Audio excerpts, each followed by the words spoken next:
പയറിന് ഇത്ര രൂപയെന്ന് മാർക്കറ്റ് ചെയ്യാനുള്ള അധികാരം ആർക്കുണ്ട്? വ്യവസായികൾക്കുണ്ട്. കർഷകൻ അതില്ല. ഇതാണ് ഈ രാജ്യത്തെ കർഷകന്റെ പ്രശ്നം. ഈ പുതിയ നയം വരുമ്പോ 47 മുതൽ ഇക്കാലം അത്രയും വടക്കേ ഇന്ത്യയിലെ കൃഷിക്കാരൻ അവന്റെ ഉൽപ്പന്നങ്ങൾ വിപണനം നടത്താൻ ആശ്രയിച്ചിരുന്ന മണ്ടികൾ എന്ന് പറയുന്ന സർക്കാർ നിയന്ത്രിത ചന്തകളില്ലാതാകുന്നു. അവിടെ ആർക്കും വിൽക്കാനും വാങ്ങാനും കഴിയും. സർക്കാരിന്റെ നിയന്ത്രണങ്ങൾ ഇല്ലാതാകുന്നു. കൃഷിഭൂമിയിലേക്ക് ഈ നാട്ടിലെ പണമുള്ളവരെ കടന്നു വരാനാകുന്നു. നമ്മുടെ നാട്ടിൽ കാർഷിക വിഭവങ്ങൾ ഉൽപ്പാദിപ്പിക്കുന്നതിനും സംഭരിച്ചു വെക്കുന്നതിനും വിതരണം ചെയ്യുന്നതിനും വില തീരുമാനിക്കുന്നതിനും നിലവിലുള്ള നിയമങ്ങളെ ഈ ഗവൺമെന്റ് ഇല്ലാതാക്കുന്നു. അങ്ങനെ ഇല്ലാതാക്കുമ്പോ നമ്മുടെ നാട്ടിലെ കർഷകന്റെ രഥ കഴിയുമെന്ന് വടക്കേ ഇന്ത്യയിലെ കൃഷിക്കാരൻ തിരിച്ചറിഞ്ഞു. നമ്മുടെ മലപ്പുറത്തും പാലക്കാടും കോഴിക്കോടും കൃഷിക്കാരനാണ് വടക്കേ ഇന്ത്യയിലെ കർഷകൻ. ഇവിടെ ഭൂപരിഷ്കരണ നിയമം നടന്ന ഏറ്റവും കൂടുതൽ ഭൂ ഉടമകളുടെ നാടാ കേരളം. അവർ മലപ്പുറം ജില്ലയോളം വലിപ്പുള്ള ഭൂവിസ്തൃതി സ്വന്തമായുള്ള ആയിരക്കണക്കിന് പണിക്കാരും 100 കണക്കിന് ട്രാക്ടറും ടില്ലറും ഉൾപ്പെടെയുള്ള യന്ത്ര സാമഗ്രികളും സ്വന്തമായി കൈവശം വെക്കുന്ന വൻകിട കൃഷിക്കാരുണ്ട്. അവർക്ക് പോലും ഈ നാട്ടിൽ നിലനിൽപ്പില്ല എന്ന് അവർ തിരിച്ചറിഞ്ഞു. അവരെ കൂടി റാഞ്ചാൻ കഴിയുന്ന കെൽപ്പുള്ള ഈ നാട്ടിലെ കോർപ്പറേറ്റ് മുതലാളിത്തം ഈ നാടിനെ തകർക്കും എന്നവർ തിരിച്ചറിഞ്ഞു. അപ്പൊ ഈ രാജ്യത്തെ ഗവൺമെന്റ് സ്വീകരിച്ച നിലപാടെന്താണ്? ആദ്യം പറഞ്ഞു ഇവരോട് ചർച്ചയില്ല. റോഡിൽ കിടങ്ങുണ്ടാക്കി, മണ്ണിട്ട് മൂടി, ഗതാഗതം തടസ്സപ്പെടുത്തി, ഭീഷണിപ്പെടുത്തി. അവിടെയൊന്നും ഈ നാട് നിന്നില്ല. ഈ നാട് ഭരണാധികാരി വർഗത്തിന്റെ എല്ലാ മർദ്ദന സംവിധാനങ്ങളെയും ചെറുത്തു തോൽപ്പിച്ചുകൊണ്ട് ലക്ഷക്കണക്കിന് കൃഷിക്കാരൻ ഈ നാടിന്റെ തലസ്ഥാന നഗരിയിലേക്ക് ഇരമ്പിയാർത്ത് ചെന്നു. ഈ നാടിന്റെ ആകെ പിന്തുണ കൃഷിക്കാരുടെ സമരത്തിന് കിട്ടി. ഇന്ത്യക്ക് പുറത്തുനിന്ന് ലോകത്തിന്റെ വിവിധ കോണുകളിൽ നിന്ന് ഇന്ത്യൻ കർഷകരുടെ പോരാട്ടത്തിന് പിന്തുണ കിട്ടി.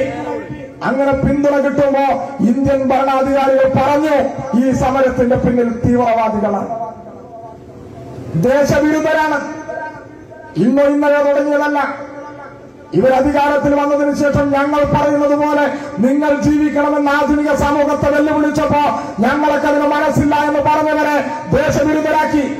ആൾക്കൂട്ട കൊലപാതകങ്ങൾക്കെല്ലാം പ്രതിഷേധിച്ചവരെ രാജ്യദ്രോഹികളാക്കി. ഭരണഘടനയും ജനാധിപത്യവും ബഹുസ്വരതയുമെല്ലാം വെല്ലുവിളിക്കാൻ അധികാരത്തിന്റെ ഗർവം ഉപയോഗിച്ചപ്പോ അതിന്റെ മുന്നിൽ ഞങ്ങൾ തലവാഴ്ത്തുകയില്ല എന്ന് ഈ നാട് പ്രഖ്യാപിച്ചവരെയെല്ലാം രാജ്യവിരുദ്ധരാക്കി ചുണ്ണാമ്പ് കൂട്ടി മാർക്ക് ചെയ്യാൻ ഈ നാട്ടിലെ ഭരണാധികാരികൾ വന്നു. ഈ രാജ്യം അവിടെയൊന്നും നിന്നുകൊടുത്തില്ല. ഇന്ത്യൻ കർഷകൻ അഭിമാനകരമായ പോരാട്ടം നടത്തുന്നു. 100 കണക്കിന് കൃഷിക്കാർ സമരവേദിയിൽ മരിച്ചു വീഴുന്നു. അങ്ങനെ രക്തസാക്ഷികൾ ഈ സമരത്തെ വിജയിപ്പിക്കുന്നതിന് വേണ്ടി സ്വന്തം ജീവൻ കൊടുത്ത് ഈ നാടിന് വേണ്ടിയിട്ടുള്ള പോരാട്ടത്തിലാണ്. ആരും തെറ്റിദ്ധരിക്കണ്ട. കൃഷിക്കാരന്റെ സമരം എന്ന് പറയുന്നത് അവർക്ക് മാത്രം വേണ്ടിയുള്ള സമരമല്ല, അത് ഈ രാജ്യത്തിന് വേണ്ടിയിട്ടുള്ള സമരമാണ്. നമ്മുടെ നാട്ടിൽ പലരും ഈ സമരത്തോട് വേണ്ട രീതിയിൽ വേണ്ട ഗൗരവത്തിൽ ഐക്യപ്പെട്ടിട്ടുണ്ടോ എന്ന് സ്വയം പരിശോധന നടത്തണം. ഈ സമരം കാർഷിക മേഖലയിൽ ഉണ്ടാക്കുന്ന പ്രശ്നങ്ങൾ മാത്രമല്ല, കാർഷിക മേഖലയിൽ ഉണ്ടാകുന്ന പ്രശ്നങ്ങൾ കച്ചവടക്കാരെ ബാധിക്കും, നമ്മളെ ബാധിക്കും, ഈ നാടിനെ ആകെ ബാധിക്കും. അതിനുമപ്പുറത്ത് ഇന്ത്യ എന്ന് പറയുന്ന രാജ്യത്തിന്റെ ഫെഡറൽ സംവിധാനത്തെ തകർക്കുന്ന നിലപാടാണ് ഈ കാർഷിക ബില്ലുമായി ബന്ധപ്പെട്ടുകൊണ്ട് ഈ ഗവൺമെന്റ് സ്വീകരിച്ചത്. അതുകൊണ്ട് ഇന്ത്യയിലെ കൃഷിക്കാർ ഉയർത്തുന്ന മുദ്രാവാക്യം ആധുനിക ഇന്ത്യയുടെ നിലനിൽപ്പുമായി ബന്ധപ്പെട്ടതാണ് എന്ന് ഈ നാടിപ്പോ തിരിച്ചറിയുകയാണ്. നമുക്കറിയാം, നമ്മുടെ നാട്ടിൽ നരേന്ദ്രമോദിയുടെ നേതൃത്വത്തിലുള്ള ഗവൺമെന്റ് അധികാരത്തിൽ വന്നതിന് ശേഷം ഈ രാജ്യത്തെ തകർക്കുന്നതിന് വേണ്ടിയിട്ടുള്ള നിരവധി പ്രവർത്തനങ്ങൾ ഇവർ നടത്തി. ഇപ്പോഴുള്ള ബഡ്ജറ്റ് വന്നു.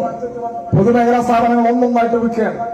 വിമാനത്താവളം വിൽക്കുന്നു, എണ്ണ കമ്പനികൾ വിൽക്കുന്നു, തുറമുഖങ്ങൾ വിൽക്കുന്നു, റെയിൽവേ സ്റ്റേഷൻ വിൽക്കുന്നു, റെയിൽവേ ലൈനുകൾ പാട്ടത്തിന് കൊടുക്കുന്നു. നമ്മുടെ നാടിന്റെ പൊതുസമ്പത്തൊന്നൊന്നായി ഈ നാട്ടിലെ മുതലാളിമാർക്ക് വിൽപ്പന നടത്താൻ ഈ രാജ്യം ഭരിക്കുന്നവർ തയ്യാറാകുന്നു. ആരാണ് ഈ നയത്തിനെതിരായി ഈ രാജ്യത്തിന്റെ തെരുവിൽ നിലപാട് സ്വീകരിക്കുന്നത്? നമുക്കറിയാം, 3 ബില്ലുകൾ കൃഷിക്കാർക്കെതിരായി ഇന്ത്യൻ പാർലമെന്റിൽ വായിച്ചവതരിപ്പിക്കുമ്പോ നടുത്തളത്തിലിറങ്ങാൻ ആ ബില്ലുകൾ പിച്ചു ചീന്താൻ പ്രിയപ്പെട്ടവരെ എണ്ണത്തിൽ കുറവാണെങ്കിലും ഇടതുപക്ഷത്തെ മാത്രമേ ഈ നാട് കണ്ടിട്ടുള്ളൂ. അവരെ പുറത്തേക്കാക്കി. ഇടതുപക്ഷ എംപിമാരുടെ സാന്നിധ്യം ഈ പാർലമെന്റിനകത്തില്ല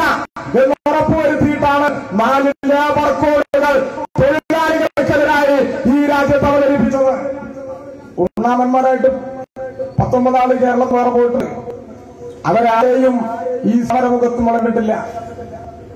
ഇടതുപക്ഷത്തെയാണ് കണ്ടത്. നിങ്ങൾ നോക്കൂ, ഈ കേരളത്തിൽ ഇതിനെല്ലാം ബദലായി ലോകത്തിന് മാതൃകയായി കേരളത്തിലെ ഇടതുപക്ഷ ജനാധിപത്യ മുന്നണി ഈ നാട്ടിലെ ജനങ്ങളെ ചേർത്ത് പിടിച്ചു നിൽക്കുകയാണ്. ഇവിടെ സൂചിപ്പിച്ചതുപോലെ എന്താണ് ഇന്ന് ഈ വർത്തമാനകാലത്ത് കേരളം ചർച്ച ചെയ്യേണ്ടത്? വർത്തമാന കേരളം ചർച്ച ചെയ്യേണ്ടത് 2 മാസത്തിനകം ഈ കേരളത്തിൽ നടക്കാൻ പോകുന്ന ഒരു രാഷ്ട്രീയ സമരമുണ്ട്. ആ രാഷ്ട്രീയ സമരത്തിൽ ഈ കേരളത്തിലെ മലയാളി സമൂഹം എന്താണ് ചർച്ച ചെയ്യുക? ചർച്ച ചെയ്യേണ്ടത് ഈ 5 കൊല്ലത്തിന് മുമ്പുള്ള ഒരു 5 കൊല്ലമുണ്ട്. ആ 5 കൊല്ലവും ഈ 5 കൊല്ലവും ഒരു തുലാസിലിട്ടൊന്ന് തൂക്കണം. ഉമ്മൻചാണ്ടിയുടെയും പാണ്ടിക്കടവത്ത് കുഞ്ഞാപ്പയുടെയും 5 കൊല്ലവും ഈ കഴിഞ്ഞ 5 കൊല്ലവും ഈ കേരളത്തിലെ സാമാന്യ ബുദ്ധിയുള്ള മനുഷ്യൻ തുലാസിലിട്ടൊന്ന് തൂക്കണം. തൂക്കുമ്പോ ചിലത് മനസ്സിലാകും. ഇപ്പൊ സംശുദ്ധം സൽഭരണം എന്നൊക്കെ പറഞ്ഞിട്ടൊരു കൂട്ടർ നമ്മുടെ നാട്ടിൽ കൂടെ ഇറങ്ങിയിട്ടുണ്ട്. എന്തായിരുന്നു 5 കൊല്ലം മുമ്പുള്ള കേരളത്തിന്റെ അവസ്ഥ? ഞാൻ കൂടുതൽ വിശദീകരില്ല, ചുരുക്കി പറയണമെങ്കിൽ അന്നാണ് 18 മണിക്കൂർ പവർ കട്ടുള്ള നാടായിട്ട് കേരളം. അന്നാണ് 23 മാസത്തെ പെൻഷൻ കുടിശ്ശികയായ കാലം. അന്നാണ് അന്തിച്ചന്തയിലെ വെള്ളരി പോലെ ചോദ്യക്കടലാസും ഉത്തരക്കടലാസും ഈ കേരളത്തിന്റെ അങ്ങാടികളിൽ തൂക്കിവിറ്റ കാലം. അന്നാണ് ഈ നാടിന്റെ പരീക്ഷാ കണ്ണൂർ കമ്മീഷൻ ഓഫീസിന്റെ മുകളിൽ നിന്ന് വിദ്യാർത്ഥികൾ ചാടി ഇളം തലച്ചോറും ചോരയും ഈ നാടിന്റെ തെരുവിൽ പരന്നൊഴുകിയ കെട്ടകാലം. അന്നാണ് സരിത നായരും ഷാരു മേനോനും ചോപ്പനും ചിക്കുമോനും സലീം രാജും അരയിൽ തുണിയില്ലാതെ അങ്ങാടികളിൽ ആടിത്തിമിർത്ത കാലം. ആ കാലമാണ് പോയി മറഞ്ഞ് ഇന്ന് കാണുന്ന ഈ കേരളം ഉണ്ടായത്. ഇടതുപക്ഷം അധികാരത്തിൽ വന്നു. കഴിഞ്ഞ 2015 തെരഞ്ഞെടുപ്പിന് മുമ്പ് കേരളത്തിലെ 140 മണ്ഡലങ്ങളിൽ ജീവിതത്തിന്റെ വ്യത്യസ്ത തുറകളിലുള്ള ആളുകളുമായി ആശയ സംവാദം നടത്തി അവരുടെ അഭിപ്രായങ്ങളും ആശയങ്ങളും സ്വാംശീകരിച്ച് ഇടതുപക്ഷ കേരളം, ജനാധിപത്യ മതനിരപേക്ഷ വികസിത കേരളം കടന്നുപോകുന്ന വഴിയേതായിരിക്കുമെന്ന് 5 കൊല്ലം മുമ്പ് അച്ചടിച്ച് ഈ നാട്ടിലെ ജനങ്ങൾക്ക് മുന്നിൽ രേഖയാക്കി അവതരിപ്പിച്ചു കേരളത്തിലെ ഇടതുപക്ഷം. അധികാരം ഏറ്റെടുത്തു. 5 കൊല്ലം പൂർത്തീകരിക്കാൻ പോകുന്നു. 5 കൊല്ലം പൂർത്തീകരിക്കാൻ പോകുമ്പോ ഇന്ത്യ രാജ്യത്തിന്റെ തെരഞ്ഞെടുപ്പ് ചരിത്രത്തിൽ, ഈ കേരളത്തിന്റെ ജനാധിപത്യ ചരിത്രത്തിൽ ആദ്യമായി തെരഞ്ഞെടുപ്പ് കാലത്ത് ഈ നാട്ടിലെ ജനങ്ങളോട് പറഞ്ഞ വാഗ്ദാനങ്ങൾ 100ൽ 100 നടപ്പിലാക്കി. വീണ്ടും 100 ദിന കർമ്മ പരിപാടിയിലുള്ള 100 പദ്ധതികൾ കൂടി ഈ നാടിന് മുമ്പിൽ സമർപ്പിച്ച് പൂർത്തീകരിച്ച് ജനങ്ങളെ കേൾക്കാൻ വീണ്ടും നാട്ടിലെ ജനങ്ങൾക്കിടയിലേക്ക് ഇറങ്ങി പ്രോഗ്രസ് കാർഡൊപ്പിടാൻ വീട്ടിൽ കുട്ടികൾ വന്നു നിൽക്കുന്നത് പോലെ കാലിന്റെ മുട്ട പറക്കാതെ ഈ ഭൂമി മലയാളത്തിൽ 3.5 കോടി മലയാളികളെ അഭിമുഖീകരിച്ച ആദ്യത്തെ മുഖ്യമന്ത്രിയുടെ പേരാണ്. ചോദിച്ചാലും സഖാവ് പിണറായി വിജയൻ എന്നാണ്. ഈ കരുത്തിലാണ് കേരളത്തിലെ ഇടതുപക്ഷം നിൽക്കുന്നത്. ഇതിനെക്കുറിച്ച് പറയാൻ ത്രാണിയില്ലാത്തത് കൊണ്ടാണ് സംശുദ്ധ സംഭരണത്തിന്റെ ആൾക്കാർ നാട്ടില് അടുന്ന് തുടങ്ങിയിട്ട് പകുതി ജില്ല കഴിഞ്ഞപ്പോഴേക്കും ബബ്ബ എന്ന് ഈ നാട്ടിൽ പറയണമെന്ന് ഈ നാട് തിരിച്ചറിയുന്നുണ്ട്. നിങ്ങളുടെ രാഷ്ട്രീയം വേണം, നിങ്ങളുടെ വികസനം വേണം. കഴിഞ്ഞ 5 കൊല്ലം ഈ കേരളത്തിലെ ഇടതുപക്ഷങ്ങളിൽ ഗവൺമെന്റ് നടത്തിയ വികസന പ്രവർത്തനങ്ങളെ അതിനെതിരായിട്ടുള്ള ഒരു അഭിപ്രായം നിങ്ങൾ ഈ നാട്ടിൽ വേണം. അത് പറഞ്ഞില്ലല്ലോ. ഈ തെരഞ്ഞെടുപ്പില് ഇവിടെ പറഞ്ഞു 580 ഗ്രാമപഞ്ചായത്തുകൾ ഇടതുപക്ഷം വ്യക്തമായ ആധിപത്യം നേടി. 6-5 കോർപ്പറേഷൻ നേടി. 14-ൽ 11 ജില്ലാ പഞ്ചായത്തുകൾ ഇടതുപക്ഷം. 45 മുനിസിപ്പാലിറ്റി. ഇവിടെ വണ്ടൂർ പഞ്ചായത്തിൽ ആര് ജയിച്ചു എന്നാ പറയാ? നിങ്ങൾ ആലോചിക്കുക. അത് 580 പെടില്ല. 11 ആണ്. ടോസിന് കിട്ടിയെന്നുള്ളൂ. ഇങ്ങനത്തെ വേറെ കുറെ പഞ്ചായത്തുണ്ട്. അതൊന്നും കൂട്ടാതെ 580. കേരളത്തിൽ ഇടതുപക്ഷത്തിനോടൊപ്പമല്ലാതെ ഈ നാട്ടിലെ ആളുകൾ എവിടെ നിൽക്കും? നിങ്ങളൊക്കെ തെരഞ്ഞെടുപ്പിന് ഇടതുപക്ഷത്തിന് വോട്ട് ചെയ്യണം പറഞ്ഞിട്ട് പോയതാണല്ലോ. നമ്മളൊക്കെ പോയതാണല്ലോ. ഈ കേരളത്തിൽ കാസർഗോഡ് മുതൽ തിരുവനന്തപുരം വരെ നാടിന്റെ നാട്ടിട വഴികളിൽ ഇടതുപക്ഷത്തിന് വോട്ട് ചെയ്യണം, വികസനത്തിന് വോട്ട്, സമൂഹ മൈത്രിക്ക് വോട്ട് എന്ന് അഭ്യർത്ഥിച്ചുകൊണ്ട് നമ്മുടെ സ്ഥാനാർത്ഥികൾ, നമ്മുടെ പ്രവർത്തകർ വീടുകളിൽ ചെന്നു. നാടിന്റെ ഇടവഴികളിൽ, കടകളിൽ, നാലാള് കൂടുന്നിടത്തെല്ലാം നമ്മൾ ചെന്ന് പറഞ്ഞപ്പോ ഈ കേരളത്തിന്റെ തെരുവുകളിൽ നിന്ന് ഏതെങ്കിലും ഒരു മനുഷ്യൻ പിണറായി ഗവൺമെന്റിന്റെ നിലപാട് ഞങ്ങളുടെ ജീവിതത്തിനെതിരായതുകൊണ്ട് ഞങ്ങൾ ഇടതുപക്ഷത്തിന് വോട്ട് ചെയ്യില്ല എന്ന് ഒരു മനുഷ്യനും ഈ കഴിഞ്ഞ തെരഞ്ഞെടുപ്പിൽ പറഞ്ഞിട്ടില്ല. ഈ കേരളത്തിൽ ഇതാണ് ഇടതുപക്ഷം. ഇടതുപക്ഷത്തല്ലാതെ ഈ നാട്ടിലെ ജനങ്ങൾക്ക് നിൽക്കാൻ പറ്റില്ല. എല്ലാ മേഖലയിലും ഇടതുപക്ഷം ജനങ്ങളെ ചേർത്ത് പിടിച്ചു. കാർഷിക മേഖലയിൽ അവിടെ സമരം നടക്കുന്നു. ഈ കേരളത്തിൽ കൃഷിക്കാരന്റെ ഒരു സമരം ഈ 5 കൊല്ലം ഈ കേരളത്തിൽ ഉണ്ടായിട്ടില്ല. എന്തേ ഉണ്ടാകാതിരിക്കാൻ? കാർഷിക മേഖല മെച്ചപ്പെട്ടു. 1,36,000 ഹെക്ടർ സ്ഥലത്ത് പുതിയതായി തരിശുനിലത്ത് നെൽകൃഷി ആരംഭിച്ചു. ഈ കേരളത്തിൽ കൃഷിക്കാരെ ചേർത്ത് പിടിച്ചു ഈ കേരളത്തിൽ ഇടതുപക്ഷ മുന്നണിയുടെ ഗവൺമെന്റ്. നമുക്കറിയാം, ഇന്ത്യയുടെ ചരിത്രത്തിൽ ആദ്യമായി കൃഷിക്കാർക്ക് പ്രതിമാസ പെൻഷൻ കൊടുത്ത നാടിന്റെ പേരേത്? കേരളം. കാർഷിക കടാശ്വാസ കമ്മീഷൻ ഈ രാജ്യത്തിന്റെ ചരിത്രത്തിൽ ആദ്യമായി രൂപീകരിച്ച നാടേത്? നമ്മുടെ കേരളം. കൃഷിക്കാർക്ക് ക്ഷേമനിധി ബോർഡ് രൂപീകരിച്ച ഇന്ത്യൻ സംസ്ഥാനങ്ങളിലെ ഏക സംസ്ഥാനമേത്? ഈ കേരളം. നെൽകർഷകന്റെ പച്ചനെല്ല് ഉയർന്ന വിലയ്ക്ക് വാങ്ങി സർക്കാർ സംഭരിക്കുന്ന ഏക നാടിന്റെ പേരേത്? ഉത്തരം ചെങ്കൊടി പാറുന്ന കേരളം. ഈ കേരളത്തിൽ കർഷകരെവിടെ നിൽക്കും? ഇടതുപക്ഷത്തിന്റെ കൂടെ നിൽക്കും. പെൻഷന്റെ കാര്യം ഞാൻ വിശദീകരിക്കണില്ല. ഇന്ന് 2021 ഫെബ്രുവരി മാസം 15 തീയതി 1500 രൂപയാണ് ജനുവരി മാസവും ഫെബ്രുവരി മാസവും പെൻഷൻ കൊടുത്തത്. 60,30,000 ആളുകൾക്ക് പെൻഷൻ ഈ കേരളത്തിൽ കൊടുക്കുന്നുണ്ട്. ലോകത്ത് മറ്റെവിടെയുമില്ല. 1500 രൂപ പെൻഷൻ എന്ന് പറഞ്ഞാൽ എന്റെ മലയാളം ഒരു ദിവസം 50 രൂപ എന്നാണ്. പണിക്ക് പോവാൻ കഴിയാതെ ജീവിതത്തിന്റെ സായാഹ്നത്തിൽ നമ്മുടെ വീടിന്റെ ഒരു മൂലയിൽ ഇങ്ങനെ ഇരിക്കുന്ന നമ്മുടെ രക്ഷിതാക്കളായ മനുഷ്യർക്ക് ഒരു സമൂഹത്തിന്റെ കരുതലായി പണിക്ക് പോകാൻ കഴിയാതെ ഈ നാട്ടിൽ നിൽക്കുന്ന 60,30,000 ആളുകൾക്ക് ഒരു ദിവസം 50 രൂപയുടെ കരുതൽ നൽകുന്ന ഒരു നാട് ഈ ലോകത്ത് ഈ കേരളമല്ലാതെ ഒരു നാടുണ്ട് നിങ്ങൾക്ക് പറയാൻ പറ്റുമോ? ഏപ്രിൽ മാസം മുതൽ 1600 ആക്കാൻ പോവുകയാണ്. ഇതാണ് ഇടതുപക്ഷം. പെൻഷന്റെ ചരിത്രത്തിലേക്ക് ഞാൻ പോകുന്നില്ല. നമ്മുടെ പൊതുവിതരണ സമ്പ്രദായം നിങ്ങൾ നോക്കൂ. 13 നിത്യോപയോഗ സാധനങ്ങൾക്ക് 5 കൊല്ലം വില കൂട്ടില്ല എന്ന് ഇടതുപക്ഷം തെരഞ്ഞെടുപ്പ് കാലത്ത് പറഞ്ഞു. ഈ വണ്ടൂരിലും വാണിയമ്പലത്തും നമ്മളെ തോൽപ്പിക്കാൻ ചത്തുകുത്തി പങ്കെടുത്ത കുറച്ച് ആൾക്കാരുണ്ടാവും. അവരോടൊരു കാര്യം ഞങ്ങൾ പറയുന്നു. വണ്ടൂര് പഞ്ചായത്തിലും മാവേലി സ്റ്റോറുണ്ട്, കേരളത്തിലെ എല്ലാ പഞ്ചായത്തിലും മാവേലി സ്റ്റോറുണ്ട്. 2015 1 കിലോ കുറുവ അരിയുടെ വില 25 രൂപ. 2021 ഫെബ്രുവരി മാസം 15 തീയതി ഇന്നും 25 രൂപ. ജയ അരിക്ക് അന്നും 25, ഇന്നും 25.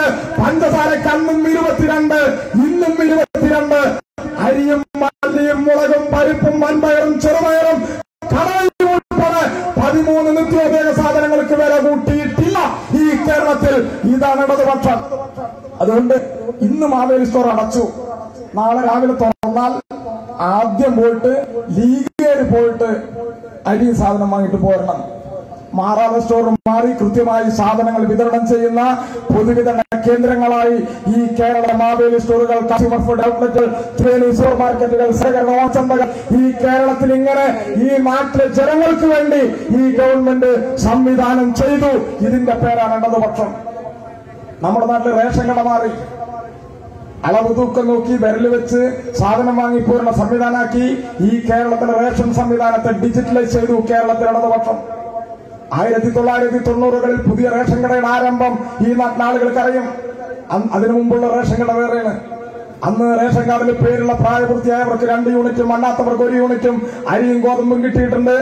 എല്ലാ മാസവും ഒരാൾക്ക് 300 ഗ്രാം വെച്ച് പഞ്ചസാര നമ്മുടെ നാട്ടിൽ വിതരണം ചെയ്തിട്ടുണ്ട്.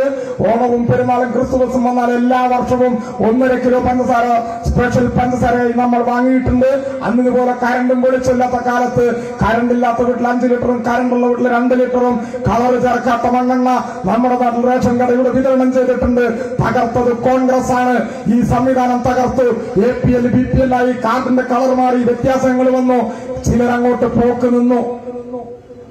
എവിടെ റേഷൻ കടാന്നറിയാത്ത ഒരു വിഭാഗം ആളുകൾ ഈ കേരളത്തിൽ ജീവിക്കുന്നുണ്ട്. നമ്മുടെ വീട്ടിൽ നമ്മുടെ നാട്ടിലെ കുട്ടികൾക്ക് നമ്മുടെ നാട്ടിൻ പുറത്തുള്ളവർക്ക് അറിയും. പക്ഷെ കൊച്ചിയിലും എറണാകുളത്തും കോഴിക്കോടും ഫ്ളാറ്റുകളിൽ ജീവിക്കുന്ന പുതിയ തലമുറയിൽപ്പെട്ടവർക്ക് റേഷൻ കട എന്താണെന്നറിയില്ല, എന്ത് റേഷൻ കട എന്നറിയില്ല. അങ്ങനെ ഒരു സമൂഹത്തിലാണ് ഗൂഗിളിൽ സെർച്ച് നടത്തി അവനവന്റെ റേഷൻ കട എവിടെയാണെന്ന് ഉറപ്പുവരുത്തി അവിടെ പോയി മാസാമാസം സൗജന്യ കിറ്റ് വാങ്ങി സെൽഫി എടുക്കുന്ന സിനിമാ നടന്മാരുടെ നാടായി ഈ കേരളത്തെ ഇടതുപക്ഷം അടയാളപ്പെടുത്തി. ഇതിന്റെ പേരാണ് ഇടതുപക്ഷം. ഈ ഇടതുപക്ഷത്തോടൊപ്പമല്ലാതെ ഈ നാട്ടിലെ സാധാരണ മനുഷ്യൻ എവിടെ നിൽക്കും? വൈദ്യുതി കാര്യങ്ങൾ നോക്കൂ. പവർ കട്ടും ലോഡ് ഷെഡിങ്ങും എന്താണെന്ന് നമ്മുടെ വീട്ടിലെ കുട്ടികൾക്ക് അറിയില്ല. ഇന്ന് അപേക്ഷിച്ച് ചിലപ്പോൾ കറണ്ട് കിട്ടുന്നു. ഗുണമേന്മയുള്ള വൈദ്യുതി കേരളത്തിൽ വിതരണം ചെയ്യാൻ കൊച്ചി ഇടമൺ പവർ ഹൈവേയുടെ പണി പൂർത്തീകരിച്ചു ഈ കേരളത്തിലെ ഇടതുപക്ഷം. വൈദ്യുതി മേഖലയെ സ്വകാര്യവൽക്കരിക്കാൻ കേന്ദ്ര ഗവൺമെന്റ് ബില്ല് കൊണ്ടുവന്നപ്പോൾ ഞങ്ങൾക്കതിന് മനസ്സില്ല എന്ന് ഈ കേരളത്തിലെ ഇടതുപക്ഷ മുന്നണിയുടെ ഗവൺമെന്റ് പറഞ്ഞു. ജനങ്ങളെ ചേർത്ത് പിടിച്ചു. ഭവനങ്ങളില്ലാത്ത, വീടുകളില്ലാത്ത, അന്തിക്ക് തലചായ്ക്കാൻ ഇടമില്ലാത്ത 2.5 ലക്ഷം ആളുകൾക്ക് ലൈഫ് വീടുകൾ നിർമ്മിച്ചു നൽകി ഈ കേരളത്തിൽ കഴിഞ്ഞ 5 കൊല്ലക്കാലം കൊണ്ട്. നമ്മുടെ വിദ്യാഭ്യാസ രംഗം മാറി. നമുക്കറിയാം, 6 ലക്ഷം കുട്ടികൾ ഈ 5 കൊല്ലത്തിനിടയിൽ അൺഎയ്ഡഡ് സ്കൂളുകളിൽ പേര് വെട്ടി സാധാരണക്കാരന്റെ പള്ളിക്കൂടത്തിലേക്ക് വന്നു. ഇത് വെറുതെ വന്നതല്ല. 4.25 കൊല്ലം മുമ്പ്, 5 കൊല്ലം മുമ്പ് ലാഭനഷ്ടത്തിന്റെ കണക്കിൽപ്പെടുത്തി സ്കൂളുകൾ വിൽക്കാൻ വെച്ച നാടിന്റെ പേരായിരുന്നു കേരളം. കേരളത്തിലുള്ള ഒരു സ്കൂളിലും ഉണക്കമീന്റെ കച്ചവടമല്ല ലാഭമുണ്ടാക്കാൻ. ക്ലാസ് മുറികളിലാണ് ഭാവി തലമുറയെ വാർത്തെടുക്കുക എന്ന് ഈ രാജ്യത്തിന്റെ രാഷ്ട്രീയ വിദഗ്ധന്മാർ ഈ നാടിനോട് പറഞ്ഞു. പ്രിയപ്പെട്ടവരെ, കേരളത്തിൽ ഇടതുപക്ഷത്തിന് നിലപാടുണ്ട്. നമ്മൾ പറഞ്ഞു, ഈ വിദ്യാഭ്യാസം, പൊതുവിദ്യാഭ്യാസം, അതിന്റെ കരുത്തിലാണ് ഈ നാടുണ്ടായത്.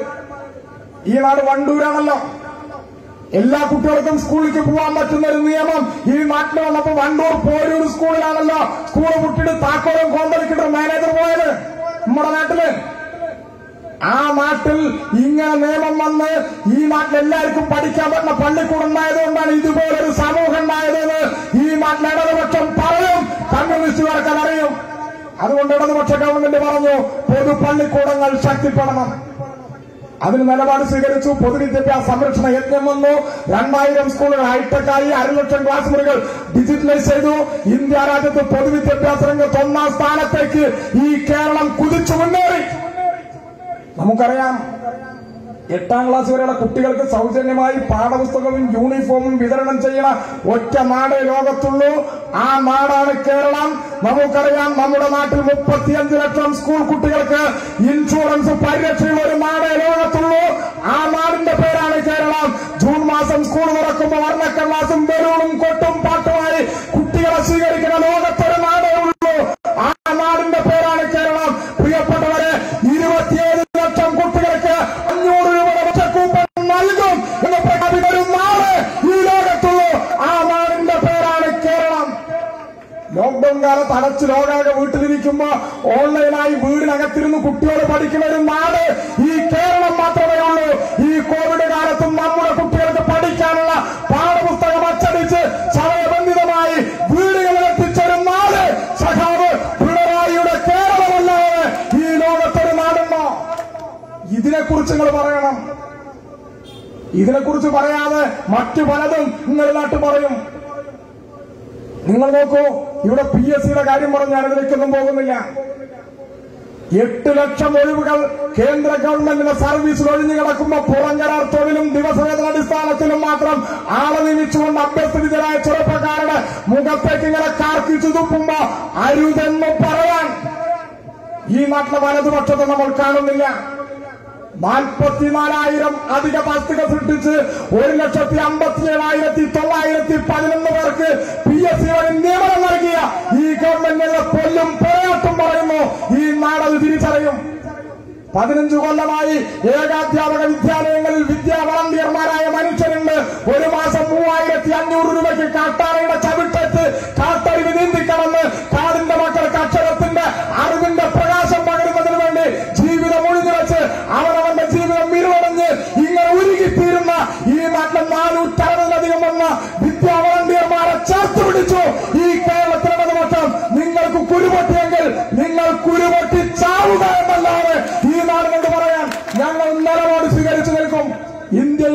കേരളത്തിൽ ഇടതുപക്ഷം എല്ലാ മേഖലയിലും ഇടതുപക്ഷം കരുത്തു കാണിച്ചു പോയി.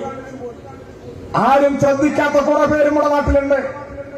ആശാ വർക്കർമാർ, അംഗൻവാടി വർക്കർമാർ, ഹെൽപ്പർമാർ, സ്കൂളിലെ പാചക തൊഴിലാളികൾ, സാക്ഷരതാ പ്രേരകന്മാർ, ലൈബ്രറിയന്മാർ, എല്ലാവരുടെയും ജീവിതം കണ്ടൊരു ഗവൺമെന്റ് ഈ കേരളത്തിലെ ഇടതുപക്ഷ ഗവൺമെന്റ്. ജനങ്ങൾ ചേർന്ന് നിൽക്കും ഈ ഇടതുപക്ഷത്തോടൊപ്പം. നമ്മുടെ പൊതുജനാരോഗ്യ പ്രസ്ഥാനം മെച്ചപ്പെട്ടതായി. പുനലൂര് താലൂക്ക് ആശുപത്രിയുടെ ഉദ്ഘാടനം നിങ്ങളെല്ലാവരും കണ്ടിട്ടുണ്ട്, ഞാൻ വിശദീകരിക്കുന്നില്ല. നമ്മുടെ ഗവൺമെന്റ് ആശുപത്രിയിൽ ഉച്ചവരെ മാത്രം ഉണ്ടായിരുന്ന OP, വൈകുന്നേരം വരെ OP സംവിധാനം കേരളത്തിൽ ഇടതുപക്ഷം ഈ ഗവൺമെന്റ് വന്നിട്ട് ആരംഭിച്ചതാണ്. എത്രയോ അനുഭവങ്ങൾ നമുക്കുണ്ട്. 514 പാലങ്ങൾ ഈ കേരളത്തിൽ ഈ ഗവൺമെന്റ് വന്ന ഒരു നയാ പൈസയുടെ അഴിമതി ആരോപണമില്ലാതെ ഈ കേരളത്തിൽ പണി പൂർത്തീകരിച്ചു. ഇതാണ് ഇടതുപക്ഷം. ഇപ്പൊ 3 MLA ഒപ്പം വന്നവര് നിങ്ങൾ കണ്ടിട്ടുണ്ടാവും. 100 റോഡിന്റെ ഉദ്ഘാടനം വട്ടിയൂർക്കാവിലും അതുപോലെ കോന്നിയിലും 100 റോഡിന്റെ ഉദ്ഘാടനം നടത്തുന്ന ദിവസം മഞ്ചേശ്വരത്ത് നിന്ന് ചങ്ങായി വാതിൽ തുറന്നിട്ട് പടിപ്പുരന്ന് പുറത്തേക്ക് വരാൻ ഉള്ളെന്ന്. ഇതാണ് വലതുപക്ഷം ഇടതുപക്ഷം തമ്മിലുള്ള വ്യത്യാസം. പറഞ്ഞത് കൃത്യമായി ഈ നാട്ടിലെ ജനങ്ങളെ വിശ്വാസത്തിലെടുത്ത് കേരളത്തിലെ ഇടതുപക്ഷം നടപ്പിലാക്കുന്നു. നിങ്ങൾ നോക്കൂ, ഈ ഗവൺമെന്റ് അധികാരത്തിൽ വന്നതിന് ശേഷം ഈ 5 കൊല്ലം നടുനിവർത്താൻ ഈ ഗവൺമെന്റിന് പറ്റിയിട്ടില്ല. ഒന്നിനു പിറകെ ഒന്നായി ദുരന്തങ്ങളുടെ ഘോഷയാത്ര കൊണ്ട് ഈ നാടിനെ തകർക്കാൻ പ്രകൃതി ദുരന്തങ്ങൾ വന്നപ്പോ ഈ നാട്ടിലെ ജനങ്ങളെ കൈവിട്ടില്ല ഇടതുപക്ഷം. ഓക്കിയും നിപ്പയും പ്രളയവും പൗരത്വ പട്ടികയും മഹാമാരിയും ദുരന്തങ്ങളൊന്നൊന്നായി ഈ നാടിനെ വേട്ടയാടിയപ്പോ ഈ നാട്ടിലെ ജനങ്ങളെ ചേർത്ത് പിടിച്ചു കേരളത്തിലെ ഇടതുപക്ഷം. ചിലത് ഓർമ്മപ്പെടുത്താതെ പറ്റില്ല എന്നതുകൊണ്ട് ഈ നാട്ടിൽ ചിലത് പറയാതെ ഈ നാട്ടിൽ നമുക്ക് മുന്നോട്ട് പോകാനാകില്ല. നിങ്ങൾക്ക് ആദ്യം കടലിലൊരു കാറ്റുണ്ടായി, ഓക്കി എന്നാണ് പേര്. ജനങ്ങളെ ചേർത്ത് പിടിച്ച് 1 കൊല്ലം തികയണ കടലിന്റെ മക്കൾക്ക് വീട് പൂർത്തീകരിച്ചു കൊടുത്തു കേരളത്തിലെ ഇടതുപക്ഷ മുന്നണിയുടെ ഗവൺമെന്റ്.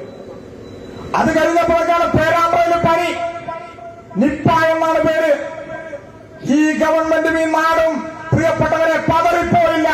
ആ ഒരു കാലഘട്ടം ഈ നാടൊന്ന് ഓർക്കണം, മറന്നുപോകരുത്. പണ്ട് നമ്മുടെ നാട്ടിൽ 2 തരം പനിയാണ്. ഒന്ന് ജലദോഷത്തിന്റെ പനി, മറ്റൊന്ന് പേടിപ്പനി. പേടിപ്പനി ഉണ്ടായാൽ കാരണന്മാരുടെ അടുത്തേക്ക് പോയി ഒരു ചരടും മഞ്ഞപ്പൊടിയിട്ട് പോയിട്ട് ചരടുണ്ടാക്കി കൈ കെട്ടിട്ട് കിടത്തുണ്ട്, പനി മാറുന്നൊരു വിശ്വാസമാണ്. ജലദോഷത്തിന്റെ പനി ഉണ്ടായാൽ കാട്ടുതീർത്താവ് പറക്കേണ്ട വേരിടും, ഒരു ചുക്കാപ്പി ഉണ്ടാക്കും, കുടിക്കും, പൊതിച്ചു മൂടിയിട്ട് കിടത്തുണ്ട്, പനി മാറും, അതൊരനുഭവമാണ്.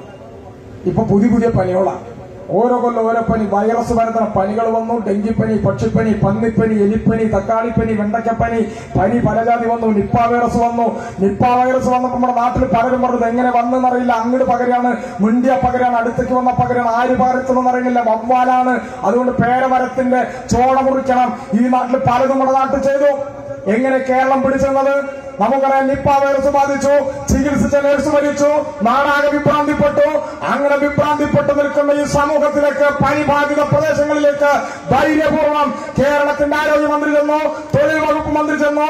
ലോകത്തിന് മാതൃകയായ പൊതുജനാരോഗ്യ പ്രസ്ഥാനത്തിന്റെ കരുത്തിലും കരുതലിലും ഈ നാടിനെ ചേർത്ത് പിടിച്ചു. ലോകത്തിന് മാതൃകയായ ഒരു ആരോഗ്യ പ്രസ്ഥാനം ഈ കേരളത്തിനുണ്ട്. സർക്കാർ മെഡിക്കൽ കോളേജുകളിൽ നിന്ന് താഴത്തേക്ക് ഇങ്ങനെ ജില്ലാ ആശുപത്രികൾ, താലൂക്ക് ആശുപത്രികൾ, സാമൂഹികാരോഗ്യ കേന്ദ്രങ്ങൾ, കുടുംബാരോഗ്യ കേന്ദ്രങ്ങൾ, പ്രൈമറി ഹെൽത്ത് സെന്ററുകൾ, സബ് സെന്ററുകൾ, ആശാ വർക്കർമാർ, വാർഡുകൾ, ആരോഗ്യ ശുചിത്വ സമിതികൾ, ഇങ്ങനെ കണ്ണിച്ചേരുന്ന ഈ ആരോഗ്യ പ്രസ്ഥാനത്തിന്റെ കരുത്തിൽ ഈ കേരളം പിടിച്ചു നിന്നു.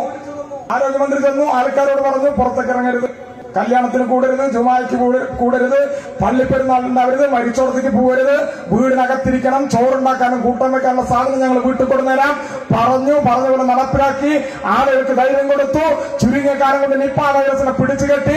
ഇങ്ങനെ ഒരു സന്ദർഭത്തിൽ വാണിയമ്പലത്തുള്ള ഈ നാട്ടിലെ സാധാരണ മനുഷ്യൻ മറന്നുപോകരുത്, എല്ലാം തികഞ്ഞ നാടാണ് അമേരിക്ക എന്നാണ് നമ്മുടെ നാട്ടിലുള്ളവരുടെ ധാരണ. ആ അമേരിക്കക്കാര് പോലും അന്തം വിട്ടു. എന്താണ് കേരളം ചെയ്തതെന്നറിയാതെ അന്നാണ് കേരളത്തിന്റെ മുഖ്യമന്ത്രിയെയും ആരോഗ്യമന്ത്രിയെയും അമേരിക്കയെ വിളിച്ച് അഭിനന്ദിച്ചു. ഈ കേരളത്തിന്റെ അഭിമാനമുയർന്നു. ഇതിന്റെ പേരാണ് ഇടതുപക്ഷം. ആരോഗ്യ മേഖലയിൽ കുതിച്ചു മുന്നേറി ഈ കേരളം ജനങ്ങളെ ചേർത്ത് പിടിച്ചു മുന്നോട്ട് പോയി. അത് കഴിഞ്ഞപ്പോഴേക്കാണ് പ്രളയം. കാസർഗോഡ് ഒഴിച്ച് 13 ജില്ലയിലും വെള്ളം കയറി. ലക്ഷക്കണക്കിന് ആളുകൾ മരിക്കണോ ജീവിക്കണോ എന്നറിയാതെ ശ്വാസം വിട്ടു നിന്നു, ശ്വാസം പിടിച്ചു നിന്നു. 1-ാം നിലയിൽ നിന്ന് 2-ാം നിലയിലേക്ക് 3-ാം നിലയിലേക്ക് കയറിയപ്പോ ഇങ്ങനെ മുകളിലേക്ക് കയറി ഏറ്റവും മുകളിൽ കയറി താഴത്തേക്ക് ഇറങ്ങാൻ പറ്റാതെ കുടിവെള്ളമില്ലാതെ മഴവെള്ളത്തിന് മലയാളി വായ പൊളിച്ചുന്നൊരു സന്ദർഭമുണ്ട്. ഈ കേരളത്തിന്റെ മുഖ്യമന്ത്രി സഖാവ് പിണറായി വിജയൻ നെഞ്ചത്തടിച്ച് നിലവിളിക്കുന്നത് നിങ്ങൾ ആരെങ്കിലും കേട്ടോ? ഈ ലോകത്താരെങ്കിലും കേട്ടോ? മുല്ലപ്പെരിയാർ അണക്കെട്ട് പൊട്ടുന്ന് ഈ നാട്ടിലെ TV ചാനലുകാർ കുന്തം പിടിച്ചിട്ട് പറഞ്ഞപ്പോ വാവിട്ട് കറങ്ങിയ മന്ത്രിമാരെ കണ്ട നാടാ കേരളം. 13 ജില്ല വെള്ളത്തിനടിയിലായപ്പോഴും കേരളത്തിന്റെ മുഖ്യമന്ത്രി അചഞ്ചലനായി ഈ നാട്ടിലെ ജനങ്ങളോട് പറഞ്ഞു, നാം തോറ്റ ജനതയല്ല. ഇതാ പറഞ്ഞത്, മറക്കരുത്. അങ്ങനെ പറഞ്ഞപ്പോഴാണ് തമിഴ്നാടിന്റെ കുട്ടികളും തെരുവിലിറങ്ങി പറഞ്ഞൊരു വാക്ക് ഇപ്പൊ പിണറായി വിജയന്റെ തന്തയ്ക്ക് വിളിക്കുന്നവർ മറക്കണ്ട. തമിഴ്നാടിന്റെ മക്കൾ പറഞ്ഞു, കേരളത്തിലെ തലൈവറ പോലൊരു തലൈവറ ഞങ്ങൾക്ക് വേണം പറഞ്ഞു. ഈ നാട്ടിൽ നമ്മൾ കേട്ടു. ഇപ്പൊ പിണറായി വിജയന്റെ ചോര കുടിക്കാൻ കുറച്ചാൾക്കാർ നമ്മുടെ നാട്ടിലിറങ്ങിയിട്ടുണ്ട്. നിങ്ങളെ പ്രളയകാലം ഈ നാട് ഓർക്കണം. 48 മണിക്കൂർ തികയുന്നതിന് മുമ്പ് 14 ലക്ഷം മനുഷ്യന് ദുരിതാശ്വാസ ക്യാമ്പിലേക്ക് ആഹാരവും ഉടുതുണിയും നൽകി സംരക്ഷിച്ച നാടിന്റെ പേരാ കേരളം. ഇടതുപക്ഷത്തിന്റെ കരുതലിൽ 15 ദിവസം തികയുന്നതിന് മുമ്പ് 5,29,000 ആളുകളുടെ ബാങ്ക് അക്കൗണ്ടുകളിൽ 10,000 രൂപ അടിയന്തര സഹായം കൊടുത്തത്. 1.5 ലക്ഷം മനുഷ്യനെ ജീവിതത്തിലേക്ക് തിരിച്ചു കൊണ്ടുവരാൻ തോണി തുഴഞ്ഞ് കടലിന്റെ മക്കൾ വന്നു നമ്മുടെ നാട്ടില്. വീടിന്റെ അകത്ത് കുടുങ്ങിയ കുട്ടികളെയും മക്കളെയും ചട്ടിയും കലം പെറുക്കിയിട്ട് പുറത്തേക്ക് പോകുന്ന മനുഷ്യത്വമുള്ള കടലിന്റെ മക്കളെ തിരുവനന്തപുരത്ത് വിളിച്ച് കേരളത്തിന്റെ മുഖ്യമന്ത്രി പറഞ്ഞു, നിങ്ങൾ ഈ നാടിന്റെ അഭിമാനാണ്. പറയുക മാത്രമല്ല, കടലിന്റെ മക്കൾക്ക് തീരദേശ സേന രൂപീകരിച്ച് ജോലി കൊടുത്തു ഈ കേരളത്തിലെ ഇടതുപക്ഷം. ഇതിന്റെ പേരാണ് ഇടതുപക്ഷം. അന്ന് 11,500 വീടുകൾ പൂർണ്ണമായി തകർന്നു. എല്ലാം പുതുക്കി പണിതിട്ട് താക്കോൽ കൊടുത്തു. ഞാൻ മിനിഞ്ഞാന്ന് ആലപ്പുഴയിൽ പോയി. കുട്ടികളൊക്കെ കൂട്ടിയിട്ട് കോവിഡ് കാലാണെച്ചാൽ 1.5 കൊല്ലമായിട്ട് പുറത്തേക്ക് ഇറങ്ങാതിരിക്കില്ല. നമ്മുടെ ബാലസംഘം കുട്ടികളൊക്കെ കുറച്ച് ആൾക്കാരൊക്കെ കൂട്ടി ഞങ്ങൾ ആലപ്പുഴയിൽ ബോട്ടിങ്ങിന് പോയി. അവിടെ പുന്നമട കായലിൽ ഇങ്ങനെ പോകുമ്പോ കായലിന്റെ 2 ഭാഗത്തും ഫില്ലറിന്റെ മുകളിൽ വീട് നിൽക്കുകയാണ്. പ്രകൃതി ദുരന്തത്തെ അഭിമുഖീകരിക്കുന്നതിന് ആത്മവിശ്വാസമുള്ള ഒരു തലമുറയെ സൃഷ്ടിക്കാൻ തകർന്നുപോയ വീടുകൾക്ക് പുതിയ ഭാവവും രൂപവും നൽകി സംവിധാനം ചെയ്തു കേരളത്തിലെ ഇടതുപക്ഷ ജനാധിപത്യ മുന്നണിയുടെ ഗവൺമെന്റ്. എല്ലാ മേഖലയിലും അന്നത്തെ ഒരു കാലങ്ങൾ മറക്കരുത്. 600 കോടി രൂപ തരാൻ അറബി രാജ്യം പറഞ്ഞപ്പോ വാങ്ങാൻ പറ്റില്ല പറഞ്ഞിട്ട് ദേശസ്നേഹത്തിന്റെ കുഴലിങ്ങനെ ചങ്കില ഈ ഞരമ്പുണ്ടല്ലോ, അത് ജപ്പാൻ കുടിവെള്ള പദ്ധതിയുടെ പൈപ്പിനെക്കാളും വലുപ്പത്തിൽ ഇങ്ങനെ വീർപ്പിച്ച് നടന്നവരും നമ്മുടെ നാട്ടിലുണ്ട്. അന്ന് റേഷൻ തന്നതിന്റെ വിഹിതപ്പോ വേണം പറഞ്ഞിട്ട് തിട്ടൂരം തന്നവരുണ്ട്. അന്നിങ്ങനെ ദുരിതാശ്വാസ ക്യാമ്പിലേക്ക് ടാർപ്പായ കെട്ടിമുറുക്കിയിട്ട് ഉള്ളിലൊരു സാധനമില്ലാതെ കാവി കോണകം വെച്ച് പാടിയവരും നമ്മുടെ നാട്ടിലുണ്ട്. മുഖ്യമന്ത്രിയുടെ ദുരിതാശ്വാസ നിധിക്ക് ഒരു അണപ്പൈ കൊടുക്കരുത് പറഞ്ഞിട്ട് ഫോട്ടോ സ്റ്റാറ്റ് എടുത്തിട്ട് ഈ നാട്ടിൽ നടന്നുപോയവരും ഈ നാട്ടിലുണ്ട്. ഇവരെയെല്ലാം ഈ നാട്ടിൽ നിർത്തിക്കൊണ്ടാണ് ഈ കേരളത്തിലെ സകല ജനങ്ങളെയും ഇടതുപക്ഷം ചേർത്ത് പിടിച്ചത്. ആ ദുരന്തകാലം നമുക്ക് മറക്കാൻ പറ്റില്ല. അത് കഴിഞ്ഞു വീണ്ടും വെള്ളപ്പൊക്കം അവിടെ പിടിച്ചെന്നു. വണ്ടൂരും നിലമ്പൂരും ഈ വടക്കൻ മേഖലയിൽ അന്നുണ്ടായ കാര്യം ഞാൻ വിശദീകരിക്കണില്ല. തകർന്ന റോഡും തകർന്ന ജീവിതവും ഈ കേരളത്തിൽ ഇടതുപക്ഷം ജനങ്ങളെ വിശ്വാസത്തിലെടുത്ത് തിരിച്ചു പിടിച്ചു, മുറുകെ പിടിച്ചു. നമ്മൾ കണ്ടു. അന്ന് നമുക്കറിയാം നിലമ്പൂർ MLA നടത്തിയിട്ടുള്ള ഇടപെടലുണ്ട്. ഇവിടുത്തെ നിങ്ങളുടെ MLA വണ്ടൂരിലെ MLA എവിടെയായിരുന്നു നിങ്ങൾ ആലോചിച്ചാല്. പ്രിയപ്പെട്ടവരെ, ഈ നാട്ടിലെ ആളുകൾ വിഷമിക്കുമ്പോൾ ബുദ്ധിമുട്ടുമ്പോ അവരെയെല്ലാം ചേർത്ത് പിടിച്ചു. അത് കഴിഞ്ഞപ്പോഴേക്കാണ് നമ്മുടെ നാട്ടില് മഹാമാരിയുടെ വരവ്. ലോകം കണ്ട ഏറ്റവും വലിയ മഹാമാരി. അതിന്റെ ആരംഭകാലം ഈ നാട്ടിലെ ആളുകൾ മറക്കരുത്. എന്താണ് ഈ ലോകത്തുനിന്ന് കേരളത്തിന്റെ തെരുവുകളിൽ നിന്ന് നമ്മൾ കേട്ടതെന്ന് ഈ നാടോർത്ത് വെക്കണം. ഈ കോവിഡിന്റെ ആരംഭകാലത്ത് 1000, 10,000, 50,000 ലക്ഷക്കണക്കിന് വരുന്ന മനുഷ്യൻ ഓരോ ദിവസവും മരണത്തോട് മല്ലടിച്ച് ഈ അമ്പാറ്റകളെ പോലെ ലോകത്തിന്റെ തെരുവുകളിൽ ഇങ്ങനെ ചത്തൊടുങ്ങിയപ്പോ ലോകത്തിന്റെ മുതലാളിത്ത രാജ്യങ്ങളിലെ ഭരണാധികാരികൾ കരയുന്നത് നമ്മൾ കേട്ടു. മുഖാവരണത്തിന് വേണ്ടി അമേരിക്കൻ പ്രസിഡന്റ് ഏങ്ങി വലിച്ച് കരയുന്നത് ഈ ലോകം കേട്ടു. ആശുപത്രിയിലെ വെന്റിലേറ്ററുകളിൽ 85, 90 വയസ്സായ മനുഷ്യനിങ്ങനെ കിടക്കുമ്പോ 35, 40 വയസ്സായ ചെറുപ്പക്കാരുമായി ഇങ്ങനെ ഇങ്ങനെ ചൂളം വിളിച്ച് ആംബുലൻസുകൾ കടന്നു വരുമ്പോ 90-80 വയസ്സായ മനുഷ്യന്റെ മുഖത്തുനിന്ന് ഈ സാധനങ്ങൾ ഊരി മാറ്റിയിട്ട് 40-35 വയസ്സായ ചെറുപ്പക്കാരന്റെ മുഖത്തേക്ക് വെച്ച് 80 വയസ്സായ പച്ചയായ മനുഷ്യനെ പുറങ്കാലുകൊണ്ട് ആശുപത്രിയുടെ പുറത്തേക്ക് ഇങ്ങനെ ചവിട്ടിയെറിഞ്ഞ മനുഷ്യത്വമില്ലായ്മയുടെ നിലക്കാത്ത നിലവിളികൾ ലോകത്തിന്റെ തെരുവുകളിൽ നിന്ന് നമ്മൾ കേട്ടു. ലോക മുതലാളിത്തത്തിന്റെ തറവാട്ട് മുറ്റങ്ങളിൽ നിന്ന് ഞെട്ടലോടെ ഈ ലോകം കേട്ടു. കേരളത്തിൽ നിന്ന് കേട്ടില്ല. ഇന്ത്യയിലെ പ്രധാനമന്ത്രിയും കേരളത്തിലെ മുഖ്യമന്ത്രിയും ഈ കാര്യത്തോടെ എങ്ങനെ സമീപിച്ചത്? പ്രധാനമന്ത്രി ചങ്ങായി 3 കാര്യമേ പറഞ്ഞുള്ളൂ. ആദ്യം പറഞ്ഞു വിളക്കൊളത്താൻ, രണ്ടാമത് പറഞ്ഞു പാത്രം കൊട്ടാൻ, മൂന്നാമത് പറഞ്ഞു എവിടെ നിൽക്കണിച്ച അവിടെ നിൽക്കാൻ. വിളക്കൊളത്താൻ പറഞ്ഞപ്പോ നമ്മുടെ നാട്ടിലുള്ള നമ്മുടെ കൂട്ടത്തിലുള്ള ചിലവർ ആരെങ്കിലും കാണുന്നുണ്ടോ എന്നൊക്കെ നോക്കിയിട്ട് വിളക്ക് ഐശ്വര്യത്തിന്റെ ലക്ഷണമാണല്ലോ എന്നൊക്കെ പറഞ്ഞിട്ട് ചിലവർ കൊളത്തി. കേരളത്തിലും പാത്രം കൊട്ടാൻ പറഞ്ഞപ്പോ കേരളത്തിലുള്ളവർ തിരിച്ചറിഞ്ഞു നമ്മൾ യുക്തിബോധമുള്ളവരാണ്, സമ്പൂർണ്ണ സാക്ഷരത ഉള്ളവരാണ്, നല്ല വിദ്യാഭ്യാസമുള്ളവരാണ്, ശാസ്ത്രബോധം യുക്തിചിന്തയുള്ളവരാണ്. അതുകൊണ്ട് പാത്രം കൊട്ടിയിട്ട് കാര്യമുണ്ടോ? ആളുകൾ ചിന്തിച്ചു. നമ്മുടെ നാട്ടിൽ വല്ലാതെ കൊട്ടാൻ പോയില്ല. വടക്കേ ഇന്ത്യയില് സ്കൂള് കാണാത്ത മനുഷ്യൻ, അക്ഷരം അറിയാത്ത മനുഷ്യൻ പാത്രം കൊട്ടിയിട്ട് റോഡ് കണ്ടിറങ്ങി. കൊറോണ പരന്നു, മരണസംഖ്യ ഇന്ത്യ 1ാം സ്ഥാനത്ത് ഇങ്ങനെ കുതിച്ചു മുന്നേറാൻ തുടങ്ങിയപ്പോ ഈ രാജ്യത്തിന്റെ പ്രധാനമന്ത്രി പറഞ്ഞു എവിടെ നിൽക്കണിച്ച അവിടെ നിൽക്കണം, എവിടെ നിൽക്കണിച്ച അവിടെ നിൽക്കണം എന്ന് ഇന്ത്യയുടെ പ്രധാനമന്ത്രി പറഞ്ഞപ്പോ സ്വന്തം മക്കളെ പോറ്റാൻ പെറ്റുവീണ മണ്ണിൽ നിന്ന് പരദേശിയെ പോലെ പണിക്ക് പോയ മനുഷ്യൻ 1 ദിവസം നിന്നു, 2 ദിവസം നിന്നു, 3 ദിവസം നിന്നു. ഈ നിൽപ്പ് അങ്ങനെ നിൽക്കക്കള്ളില്ല എന്ന് മനുഷ്യൻ തിരിച്ചറിഞ്ഞപ്പോ എവിടേക്ക് പോകണമെന്നറിയില്ല. തൊഴിലില്ല, വരുമാനമില്ല, ആഹാരമില്ല, കുടിവെള്ളമില്ല, ദിക്കറിയില്ല, ദിശയറിയില്ല, തെക്കറിയില്ല, വടക്കറിയില്ല. എങ്ങോട്ട് പോകണമെന്നറിയാതെ കുട്ടികളെയും മക്കളെയും കൂട്ടി ചട്ടിയും കലവും പെറുക്കിയിട്ട് ഈ നാടിന്റെ ദേശീയ പാതയിലൂടെ, റെയിൽവേ ലൈനിലൂടെ 500-600 കിലോമീറ്റർ ദൂരം നമ്മുടെ സഹോദരങ്ങൾ ഇങ്ങനെ നടന്നുപോയി. കാലിടറി വീണു, തലചുറ്റി വീണു. അങ്ങനെ ബോധരഹിതനായി വീണ പച്ചയായ മനുഷ്യന്റെ ശരീരത്തിലൂടെ തീവണ്ടി കയറി ഇറങ്ങി ചതഞ്ഞരഞ്ഞ് ഈ നാട്ടിലെ 100 കണക്കിന് മനുഷ്യൻ മരിച്ചു. ഈ രാജ്യത്ത് ആ രാജ്യത്തിന്റെ പേരാണ് നരേന്ദ്രമോദിയുടെ ഇന്ത്യ. കേരളത്തിൽ നിന്ന് കേട്ടോ, കേരളം എന്താ നാട്ടിലെ ജനങ്ങളോട് പറഞ്ഞത്? നമ്മൾ അന്ധവിശ്വാസം പറഞ്ഞില്ല. കേരളത്തിലെ ജനങ്ങളോട് ഗവൺമെന്റും ആരോഗ്യവകുപ്പും സന്നദ്ധ സംഘടനകളും യുവജന സംഘടനകളും ഈ നാട് ഒന്നിച്ചു പറഞ്ഞു, ഭയപ്പെടരുത്, ജാഗ്രത വേണം, കൈകഴുകി തോൽപ്പിക്കാം, കോവിഡിൽ അങ്ങനെ പൊട്ടിക്കാം, കൊറോണയെ തോൽപ്പിക്കാം. നാട്ടിലാകെ ഹാൻഡ് മാസ്ക് കോർണറുകൾ സ്ഥാപിച്ചു. ഇടയ്ക്കിടയ്ക്ക് കൈകഴുകി, ഹാൻഡ് സാനിറ്റൈസർ വേണം, മുഖാവരണം വേണം, ശാരീരിക അകലം പാലിക്കണം. പറഞ്ഞ് പഠിപ്പിച്ചു ഈ കേരളം ചെറുത്തു നിന്നു. കോവിഡിനെ പരാജയപ്പെടുത്തി ഈ കേരളം മുന്നോട്ട് പോകുന്നു. ഈ നാടിന് മറക്കാൻ പറ്റുമോ? അങ്ങനെ ഒരു ഘട്ടത്തിൽ കേരളം ലോക്ക്ഡൌൺ പ്രഖ്യാപിച്ചു.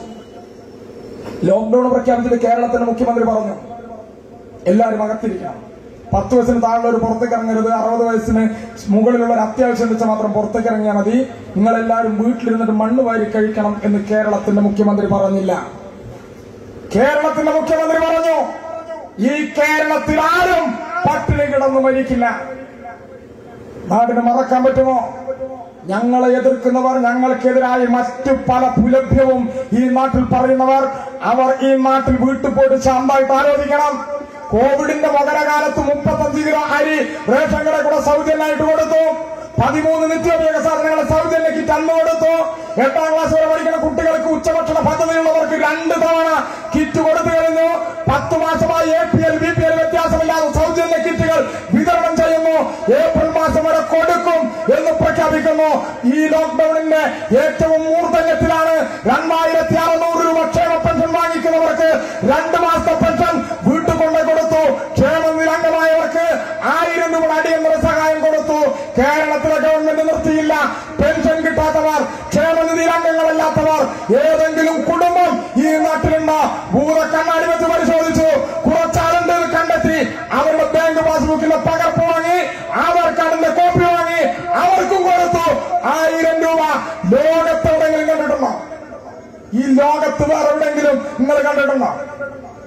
കോവിഡ് പോസിറ്റീവായാൽ സൗജന്യ ചികിത്സ നൽകുന്ന ഒരു നാട് ഈ കേരളമല്ലാതെ ലോകത്ത് വേറൊരു നാടുണ്ടോ?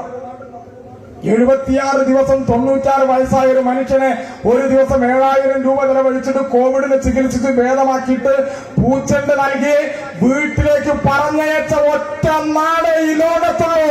ആ നാടാ കേരളം. എന്റെ ബാങ്കിൽ 3 ആൾക്ക് കോവിഡ് പോസിറ്റീവായി. 5 മാസം മുമ്പ് കോവിഡ് ബാധിച്ച് നെഗറ്റീവായിട്ട് വീട്ടിലേക്ക് വന്നു. ഇപ്പൊ കഴിഞ്ഞ ദിവസം ഒരു ഫോൺ കോൾ വന്നിട്ട് എന്റെ ബാങ്കിലെ സ്വീപ്പർ ആ ഫോൺ എടുത്തിട്ട് അകത്ത് പോയിട്ട് പുറത്തേക്ക് വന്നിട്ട് പറഞ്ഞു, സാറേ ജില്ലാ ആശുപത്രിയിൽ നിന്നാണ് വിളിക്കുന്നത്. നിങ്ങൾ ആലോചിച്ച് നോക്കണം, 5 മാസം മുമ്പ് കോവിഡ് പോസിറ്റീവായി അസുഖം ഭേദമായിട്ട് വീട്ടിലേക്ക് വന്നൊരു മനുഷ്യനെ 5 മാസത്തിന് ശേഷം ജില്ലാ ആശുപത്രിയിൽ നിന്ന് വിളിച്ച് ആഹാരം ശരിക്ക് കഴിക്കുന്നില്ലേ, ശാരീരികമായ എന്തെങ്കിലും പ്രശ്നങ്ങളുണ്ടോ എന്ന് വിളിച്ചന്വേഷിക്കുന്ന ഒരു അനുഭവം സഖാവ് പിണറായിയുടെ കേരളത്തിലല്ലാതെ ഈ ലോകത്തെവിടെയെങ്കിലും ഉണ്ടാവോ? ഇതിനല്ലേ നിങ്ങൾ മറുപടി പറയേണ്ടത്? ഇതല്ലേ ഈ നാട് ചർച്ച ചെയ്യേണ്ടത്?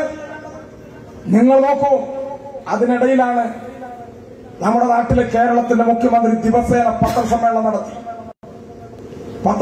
നടത്തി കേരളത്തിന്റെ മുഖ്യമന്ത്രി നാട്ടിലെ ജനങ്ങളോട് പറഞ്ഞു, ഈ നാട്ടിൽ തെരുവിലലയുന്നവർ, മാനസിക അസ്വസ്ഥമുള്ളവർ, വീടിനകത്ത് കിടപ്പിലായവർ, നാഴിയേരി വെച്ചു വിളമ്പാൻ ആളില്ലാത്തവർ ആരും പട്ടിണി കിടക്കരുത്. അതിന് ജനങ്ങളുടെ പങ്കാളിത്തത്തോടെ പഞ്ചായത്ത് കേന്ദ്രങ്ങളിൽ ആയിരക്കണക്കിന് സമൂഹ അടുക്കളകൾ തുറന്നു. ചോറ്റുപതികൾ ഇങ്ങനെ നാടിന്റെ നന്മയായി ഈ നാട്ടിലെ വഴികളിൽ പരന്നു. കേരളത്തിലെ മുഖ്യമന്ത്രി വീണ്ടും കൂട്ടിച്ചേർത്തു, ചായക്കടകളില്ല, ഹോട്ടലുകളില്ല, അറവുശാലകളില്ല, ബേക്കറികളില്ല. നമ്മുടെ തെരുവുകളിൽ എച്ചിലു നിന്ന് ജീവിക്കുന്ന തെരുവ് പട്ടികളുണ്ട്, വിനോദസഞ്ചാരികളെ കാത്തു നിൽക്കുന്ന കാട്ടുമൃഗങ്ങളുണ്ട്, അമ്പലപ്പറമ്പിലെ കുരങ്ങന്മാരുണ്ട്, വന്യമൃഗങ്ങളുണ്ട്, കാട്ടുജീവികളും തെരുവ് പട്ടികളും പട്ടിണി കിടക്കരുത് എന്ന് പറഞ്ഞ ലോകം കണ്ട മനുഷ്യത്വത്തിന്റെ പ്രതീകം സഖാവ് പിണറായി വിജയൻ ഈ നാട്ടിൽ അടയാളപ്പെടുത്തി. എന്താണ് ഇടതുപക്ഷമെന്ന്? ഇതാണ് ഇടതുപക്ഷം. ഇങ്ങനെ നാട് മുന്നിട്ടു. അതിന്റെ ഇടയിൽ അതിന്റെ മുമ്പ് നമ്മുടെ നാട്ടിൽ മറ്റേ ചങ്ങായിമാർ 22 ഇന്ത്യക്കാരെ തടയാൻ ഒരു പട്ടികയും കക്ഷത്ത് വെച്ചിട്ട് നമ്മുടെ നാട്ടിലേക്ക് വന്നു. ആരാണ് ഇന്ത്യക്കാരൻ? 22 ഇന്ത്യക്കാരൻ ആരാന്ന് ഇങ്ങനെ ചുണ്ണാമ്പ് കൂട്ടിയിട്ട് ഇങ്ങനെ മാർക്ക് ചെയ്യാൻ വേണ്ടിയിട്ട് അമിത്ഷയും നരേന്ദ്രമോദിയും നമ്മുടെ നാട്ടിൽ തെരുവിൽ ഇന്ത്യൻ പാർലമെന്റിൽ അധികാരത്തിന്റെ ഗർവ് ഉപയോഗിച്ചുകൊണ്ടുള്ള പ്രഖ്യാപനം നമ്മുടെ നാട്ടിൽ നടത്തി. വയനാട് ചുരമിറങ്ങിയിട്ട് യുദ്ധം ചെയ്യാൻ പോയ ചെങ്ങായിനെ അവിടെ കണ്ടില്ല ഈ നാട്.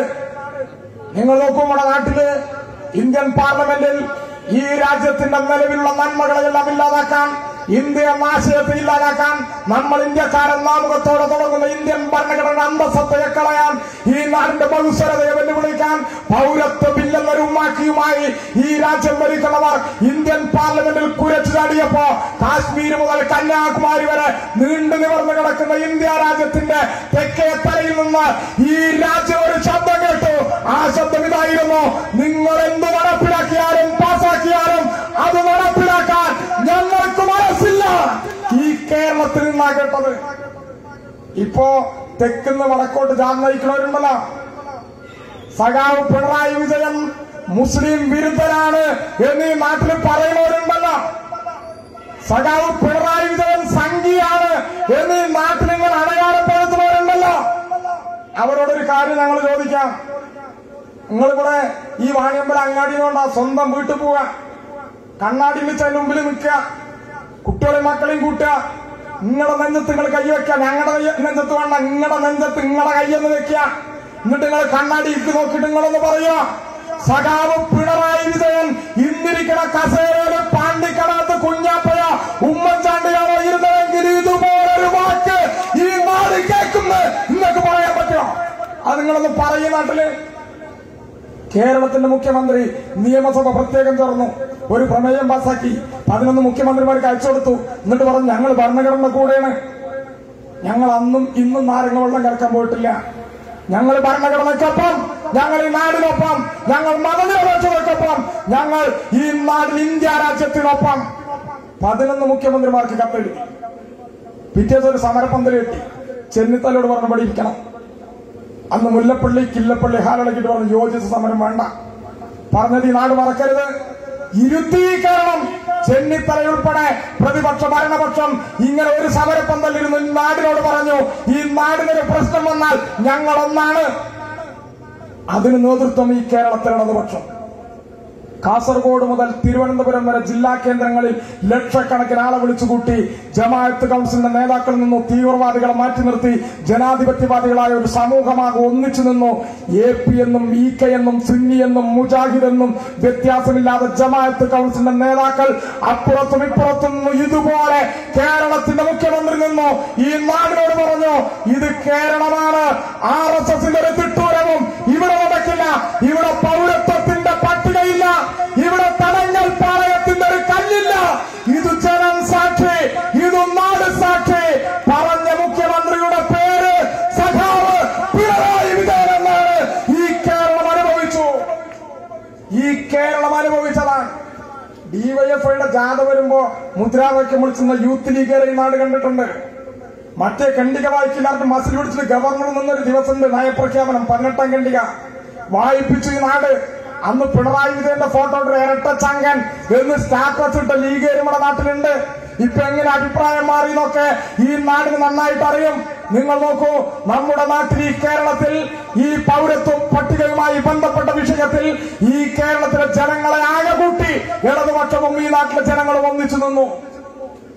അന്ന് 100 കണക്കിന് വേദിയിൽ നാട്ടിൽ മഹല്ല് കമ്മിറ്റികൾ എല്ലാ പാർട്ടിക്കാരൊക്കെ വിളിച്ചിട്ട് പൗരത്വ സംരക്ഷണവുമായി ബന്ധപ്പെട്ട് ഭരണഘടനാ സംരക്ഷണ വേദികളിൽ പരിപാടി നടത്തി. നമ്മുടെ പാർട്ടിക്കാരുടെ എല്ലാവരും ഉണ്ട്. നിങ്ങൾ എവിടെയെങ്കിലും ഈ കേരളത്തിന്റെ തെരുവുകളിൽ എവിടെയെങ്കിലും അങ്ങനെ നടന്നൊരു പരിപാടിയിൽ ഒരു ലീഗോ ഒരു അര കോൺഗ്രസോ RSS എന്നുള്ള 3 അക്ഷരം അമർത്തി പറഞ്ഞതായിട്ട് നിങ്ങൾ കേട്ടോ? മൂത്രാണ് പോകും. കോൺഗ്രസും ലീഗും RSS എന്ന് പറഞ്ഞ അപ്പോ ഉടുതുണി കൂടെ പറത്തും. അവർക്കത് പറയാൻ പറ്റില്ല. എന്തുകൊണ്ടാണ് പറ്റാത്തത്? അതാണ് ഇടതുപക്ഷവും വലതുപക്ഷവും തമ്മിലുള്ള വ്യത്യാസം. ഇടതുപക്ഷത്തിന് കൃത്യമായ ഒരു നിലപാടുണ്ട്. ഞങ്ങൾ എണ്ണത്തിൽ കുറവാണെങ്കിലും ഞങ്ങൾ നിലപാട് സ്വീകരിക്കും. നിങ്ങൾ നോക്കൂ, ഇവിടെ പൗരത്വത്തിന്റെ പ്രശ്നം വന്നപ്പോ ഈ ജനങ്ങളെ ചേർപ്പിടിച്ചു എന്ന് കോഴിക്കോട്ടുന്ന പ്രസംഗങ്ങൾ കേട്ടിട്ടുണ്ടാവും. ആ പ്രസംഗം തുടങ്ങി. ഞാനും അവനും ഒരുമിച്ചാണ് പഠിച്ചത്. എന്റെ അമ്മ വിളമ്പിയത് അവനും അവന്റെ ഉമ്മ വിളമ്പിയത് ഞാനും ഒരുമിച്ച് കഴിച്ചിട്ടുണ്ട്. ഞങ്ങളൊരു ബെഞ്ചിലിരുന്നാണ് പഠിച്ചത്. ഒരു മൈതാനിയിൽ ഒരു പന്തിന്റെ പിറകെയാണ് ഞങ്ങൾ രണ്ടുപേരും ഓടിയത്. അവൻ അവന്റെ സൗകര്യത്തിന് ഇടത്തോട്ടും ഞാൻ എന്റെ സൗകര്യത്തിന് വലത്തോട്ടും മുണ്ടെടുക്കുന്നു. അവന് പൗരത്വമില്ലെങ്കിൽ ആ പൗരത്വം എനിക്കും വേണ്ട എന്ന് പ്രഖ്യാപിച്ചവന്റെ രാഷ്ട്രീയ നിറം ചുവപ്പാണെന്ന് ഈ നാട് അനുഭവിച്ചു. ഈ നാടിന് അനുഭവിക്കാതിരിക്കാൻ പറ്റില്ല. പ്രിയപ്പെട്ടവരെ, ഞാൻ ഒരു സഹകരണ ബാങ്കിലെ മാനേജറാണ്. ഈ പൗരത്വത്തിന്റെ പ്രശ്നം കത്തി നിന്ന സമയത്ത് 2 താത്തമാരുടെ ബാങ്കിൽ വന്നു. അവര് 35,000 രൂപ ഉണ്ട് അവിടെ. അരമണിക്കൂർ അങ്ങോട്ടുള്ള വർത്തമാനം പറഞ്ഞ അവസാനം അവരെ 35,000 രൂപ എടുത്തു. അവസാനം അവരോട് പറഞ്ഞു, നിങ്ങൾ എന്തിനാ പൈസ കൊണ്ടുപോകണം? അങ്ങനെ ഒരു പ്രശ്നം നമ്മുടെ നാട്ടിൽ നമ്മളൊന്നാണ്. അവർ പറഞ്ഞു, കുട്ടി നിങ്ങളൊക്കെ ഇവിടെ ഉണ്ട് എന്നുള്ള ധൈര്യത്തിലാണ് ഞങ്ങൾ ജീവിക്കുന്നത്. പക്ഷേ എന്നാലും 1000-ന്റെയും 500-ന്റെയും നോട്ട് ദിവസം രാത്രി ഇല്ല എന്ന് പറഞ്ഞവര് നാളെ രാവിലെ മുതൽ മാപ്പിളാരുടെ പൈസ വരണ്ട നിങ്ങളോട് പറഞ്ഞ നിങ്ങൾ എന്താ ചെയ്യാന്ന് പേരെഴുതി ഒപ്പിടാൻ അറിയാത്തൊരു വീട്ടമ്മ എന്നോട് ചോദിച്ചൊരു ചോദ്യമുണ്ട്. പ്രിയപ്പെട്ടവർ, നമ്മൾ ചിലത് പുസ്തകങ്ങളിൽ പഠിക്കാൻ പറ്റില്ല, ചിലത് ജീവിതത്തിൽ നിന്നാണ് നമ്മൾ പഠിക്കുക. അങ്ങനെ ആ പൈസ വാങ്ങിയിട്ട് അവർ പോയി. ഈ കഴിഞ്ഞ പഞ്ചായത്ത് തെരഞ്ഞെടുപ്പ് കഴിഞ്ഞ് നമ്മുടെ പഞ്ചായത്ത് മെമ്പർമാർ സത്യപ്രതിജ്ഞ ചെയ്ത ദിവസം ഉച്ചയ്ക്ക് 2:30 മണിക്ക് ഇതേ താത്തമാർ വീണ്ടും എന്റെ ബാങ്കിൽ വന്നു. ഏകദേശം ഒരു കൊല്ലം മുമ്പ് 500 രൂപയുടെ 35,000 രൂപയ്ക്കുള്ള നോട്ട് റബ്ബർ ബാൻഡ് ഇട്ട് ഞാനിങ്ങനെ കൊടുത്ത പണം ഒരു നോട്ട് പോലും മാറ്റാതെ തലയിണക്കയിലോ കിടക്കപ്പായിക്കടിയിലോ സൂക്ഷിച്ചു വെച്ച് ഈ കഴിഞ്ഞ ദിവസം പഞ്ചായത്ത് തെരഞ്ഞെടുപ്പ് കഴിഞ്ഞ് നമ്മുടെ മെമ്പർമാർ സത്യപ്രതിജ്ഞ ചെയ്ത ദിവസം ഉച്ചയ്ക്ക് 2:30 മണിക്ക് ഇതേ അക്കൗണ്ടിലിട്ട് ഈ വീട്ടമ്മമാരായ 2 സ്ത്രീകൾ ഈ ബാങ്കിൽ നിന്ന് ഇങ്ങനെ തിരിച്ചു പോകുമ്പോ ഞാൻ അവരുടെ മുഖത്തേക്ക് നോക്കി. അവരുടെ മുഖത്തൊരു തെളിച്ചമുണ്ട്.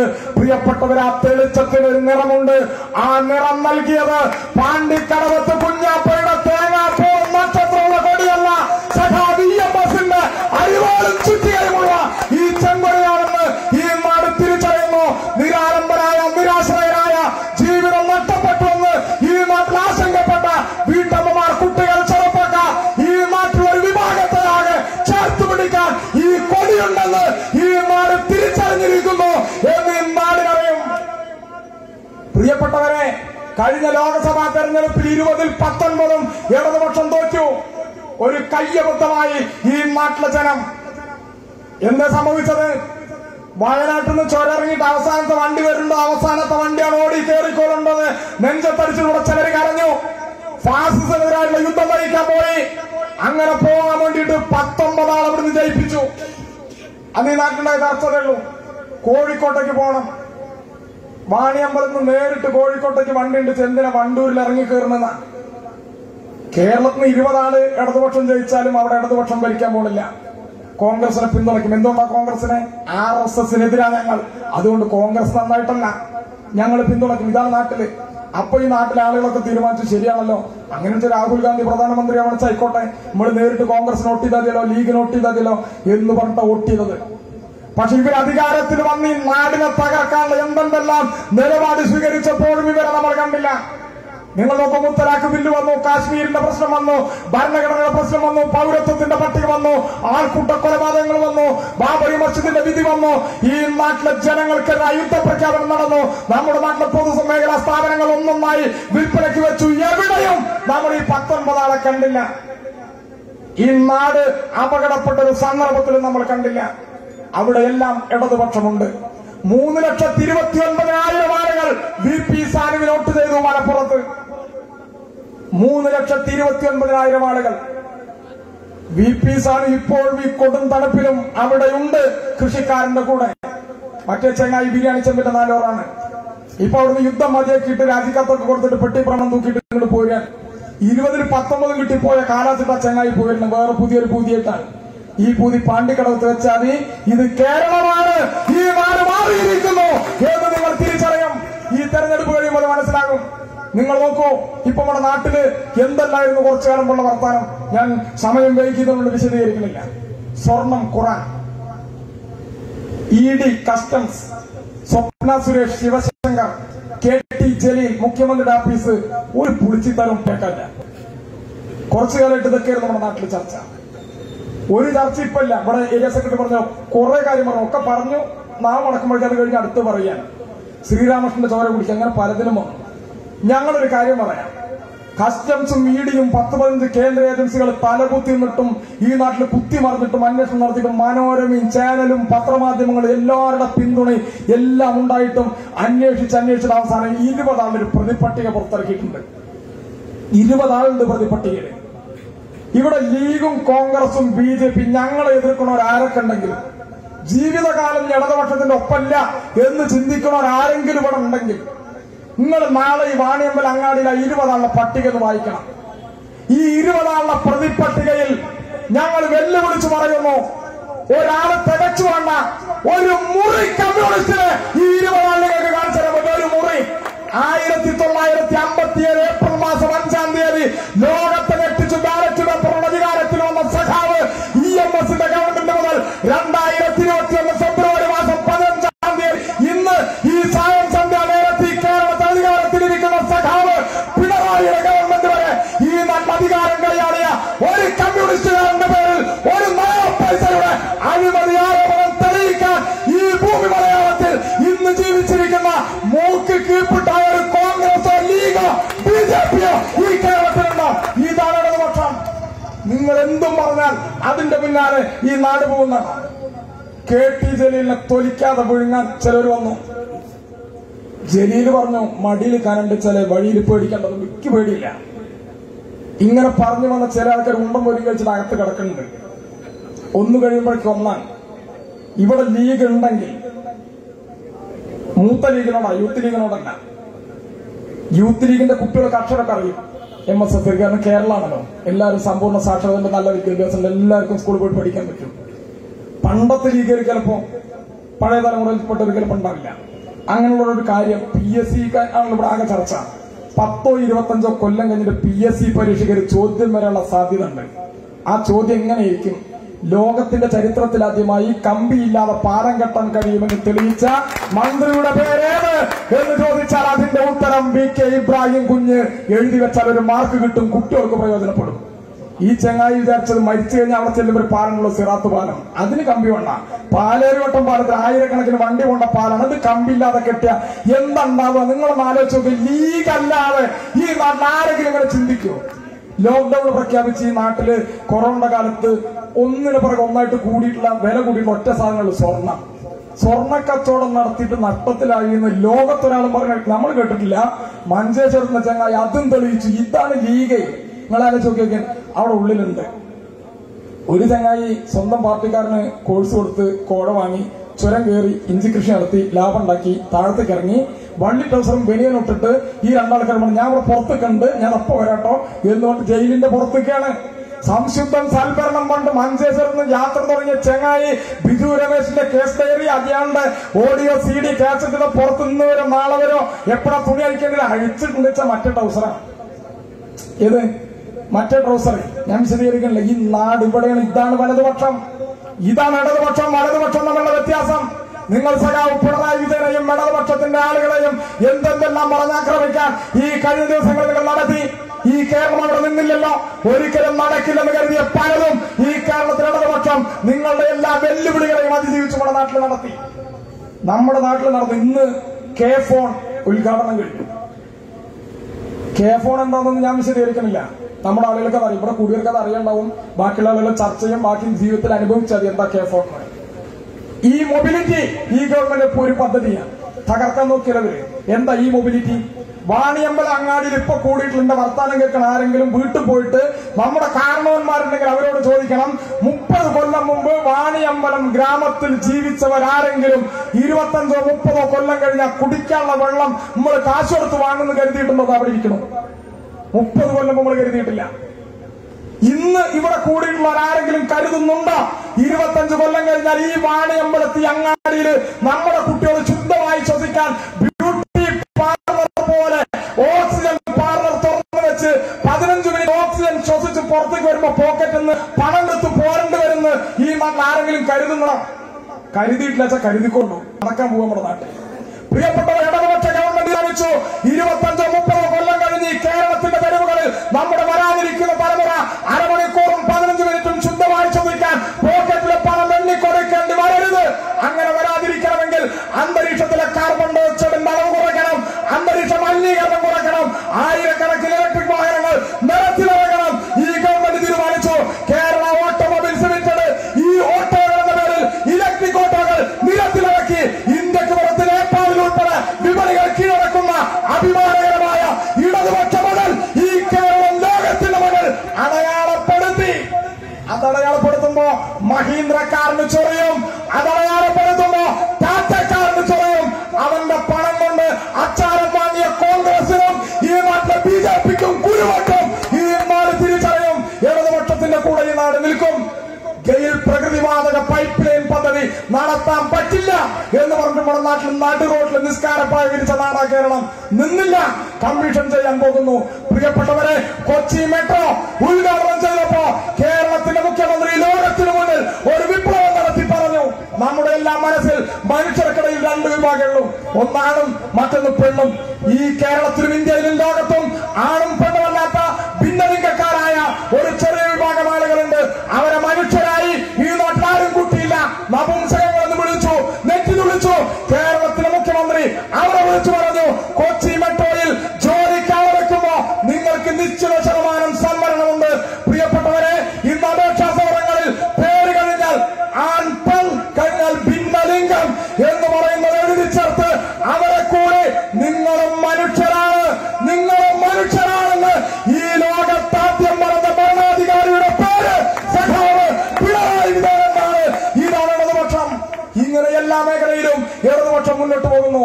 പ്രിയപ്പെട്ടവരെ, നമ്മുടെ നാട് തകർന്നു പോകാൻ പാടില്ല എന്ന് ആഗ്രഹിക്കുന്നവരുടെ യോജിപ്പിലൂടെ വേണം.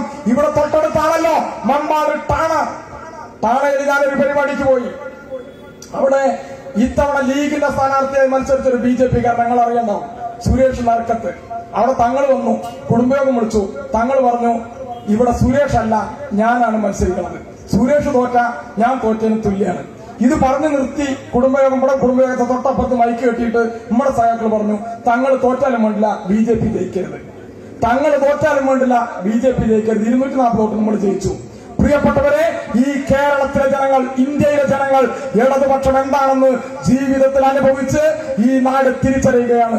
പാലക്കാട് നഗരസഭയിൽ ജയിച്ചപ്പോ നഗരസഭാ കാര്യാലയത്തിൽ മുകളിൽ കയറിയിട്ട് ജയ് ശ്രീറാം ഒരു ബാനർ RSS തൂക്കി. നമ്മുടെ നാട്ടിൽ പല സ്ഥലത്തും ഭരിക്കുന്നുണ്ട്. എവിടെയും കാർൽ മാക്സിന്റെ പടം പഞ്ചായത്തിൽ വെച്ചിട്ടില്ല. എന്താ വെക്കാത്ത? ഇത് ജനാധിപത്യ സ്ഥാപനം, എല്ലാവർക്കും അവിടെ വരാം, എല്ലാവരുടെയും കൂടിയാണ്, അവിടെ വെക്കാൻ പാടില്ല. അതല്ല ചോദ്യം. അങ്ങനെ ഒരു സംഭവം ഉണ്ടായപ്പോ ആരാ പ്രതികരിച്ചത്? ആര് പ്രതികരിച്ചു? പാലക്കാട് MLA ഉണ്ട്, പാടത്തോ പറമ്പിലൊരു ചങ്ങായി, ഒരക്ഷരം മുണ്ടിയതായിട്ട് നിങ്ങൾ കേട്ടില്ല. ലീഗ് പറഞ്ഞ് നിങ്ങൾ കേട്ടില്ല. അവിടെ ഒരു ജാഥ പോയി നഗരസഭാ കാര്യാലയത്തിന്റെ മുകളിൽ കയറി തിരുവർണ്ണ പതാക ഉയർത്തി 2 ചെറുപ്പക്കാരിൽ നിന്നു. പ്രിയപ്പെട്ടവരെ, ഞങ്ങളെ എതിർക്കുന്നവർ, ഇടതുപക്ഷത്തിന്റെ ചോര ആഗ്രഹിക്കുന്നവർ, ആ ചെറുപ്പക്കാർ ഉള്ളം കയ്യിൽ നിങ്ങൾ നോക്കണം. ആ ഉള്ളം കയ്യെ അരിവാളും ചുറ്റുകയും ആലേഖനം ചെയ്ത് ചെങ്കൊടി പിടിച്ച് പഴമ്പിച്ച കൈകളാണ്. ഇതാണ് ഇടതുപക്ഷം. ഞങ്ങൾക്ക് നിലപാടുണ്ട്. നിങ്ങൾ BJPയും വെൽഫെയർ പാർട്ടിയും RSSും കോൺഗ്രസും എല്ലാം ചേർന്ന് ഇടതുപക്ഷത്തെ തോൽപ്പിക്കാൻ വരുമ്പോ പല സ്ഥലത്തും അത് നോക്കിയിട്ടുണ്ട്. എന്റെ ഏരിയയിൽ 2 പഞ്ചായത്തുണ്ട്. ആ 2 പഞ്ചായത്ത് 50% CPM ഒറ്റയ്ക്കുള്ള പഞ്ചായത്ത്. അവിടെ എങ്ങനെ നിന്നാലും നമ്മളെ തോൽപ്പിക്കാൻ പറ്റില്ല എന്ന് വന്നപ്പോ അവിടെ BJPയും കോൺഗ്രസും എല്ലാരും കൂടിയിട്ടൊരു സ്ഥാനാർത്ഥി. 13 വാർഡുള്ള വെള്ളിനഴി പഞ്ചായത്തിൽ 5 കയ്യ്, 5 താമര, 3 രണ്ടല്ല. കൈപ്പത്തിയിൽ മത്സരിക്കുന്ന ആൾ രാവിലെ ഈ സൈഡിലുള്ള കോൺഗ്രസുകാരുടെ കൂടെ, ഉച്ചയ്ക്ക് ഷാദിയാണ് BJPക്കാരുടെ കൂടെ. അങ്ങനെ തെരഞ്ഞെടുപ്പിൽ നടന്നു. 1-2 സീറ്റിലും ഇവിടെ തോറ്റു.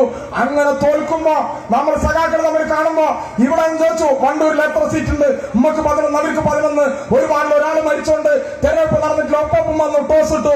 വീണ്ടും BJP ഉണ്ടോ? BJP എന്താണ് ഇത് ചോദിക്കാനുള്ള കാരണം? പ്രിയപ്പെട്ടവരെ, ഞങ്ങൾ തോൽക്കുന്നിടത്ത്, CPIM പിന്മാറുന്നിടത്ത്, ഇടതുപക്ഷം പരാജയപ്പെടുന്നിടത്തെങ്ങാനും BJP ജയിക്കുന്നുണ്ടോ എന്നറിയാനുള്ള ഞങ്ങൾ സഖാക്കളുടെ, കമ്മ്യൂണിസ്റ്റുകാരുടെ ആ മനസ്സുണ്ടല്ലോ, ആ മനസ്സ് വായിക്കാൻ ഇന്ന് ഈ നാട്ടിൽ ജീവിക്കുന്ന കോൺഗ്രസിനും ലീഗിനും 100 ജന്മം ജനിച്ചാലും മനസ്സിലാകില്ല. ഇതാണ് ഇടതുപക്ഷത്തിന്റെ മതനിരപേക്ഷത. നിങ്ങളെന്താ മനസ്സിലാക്കിയത്?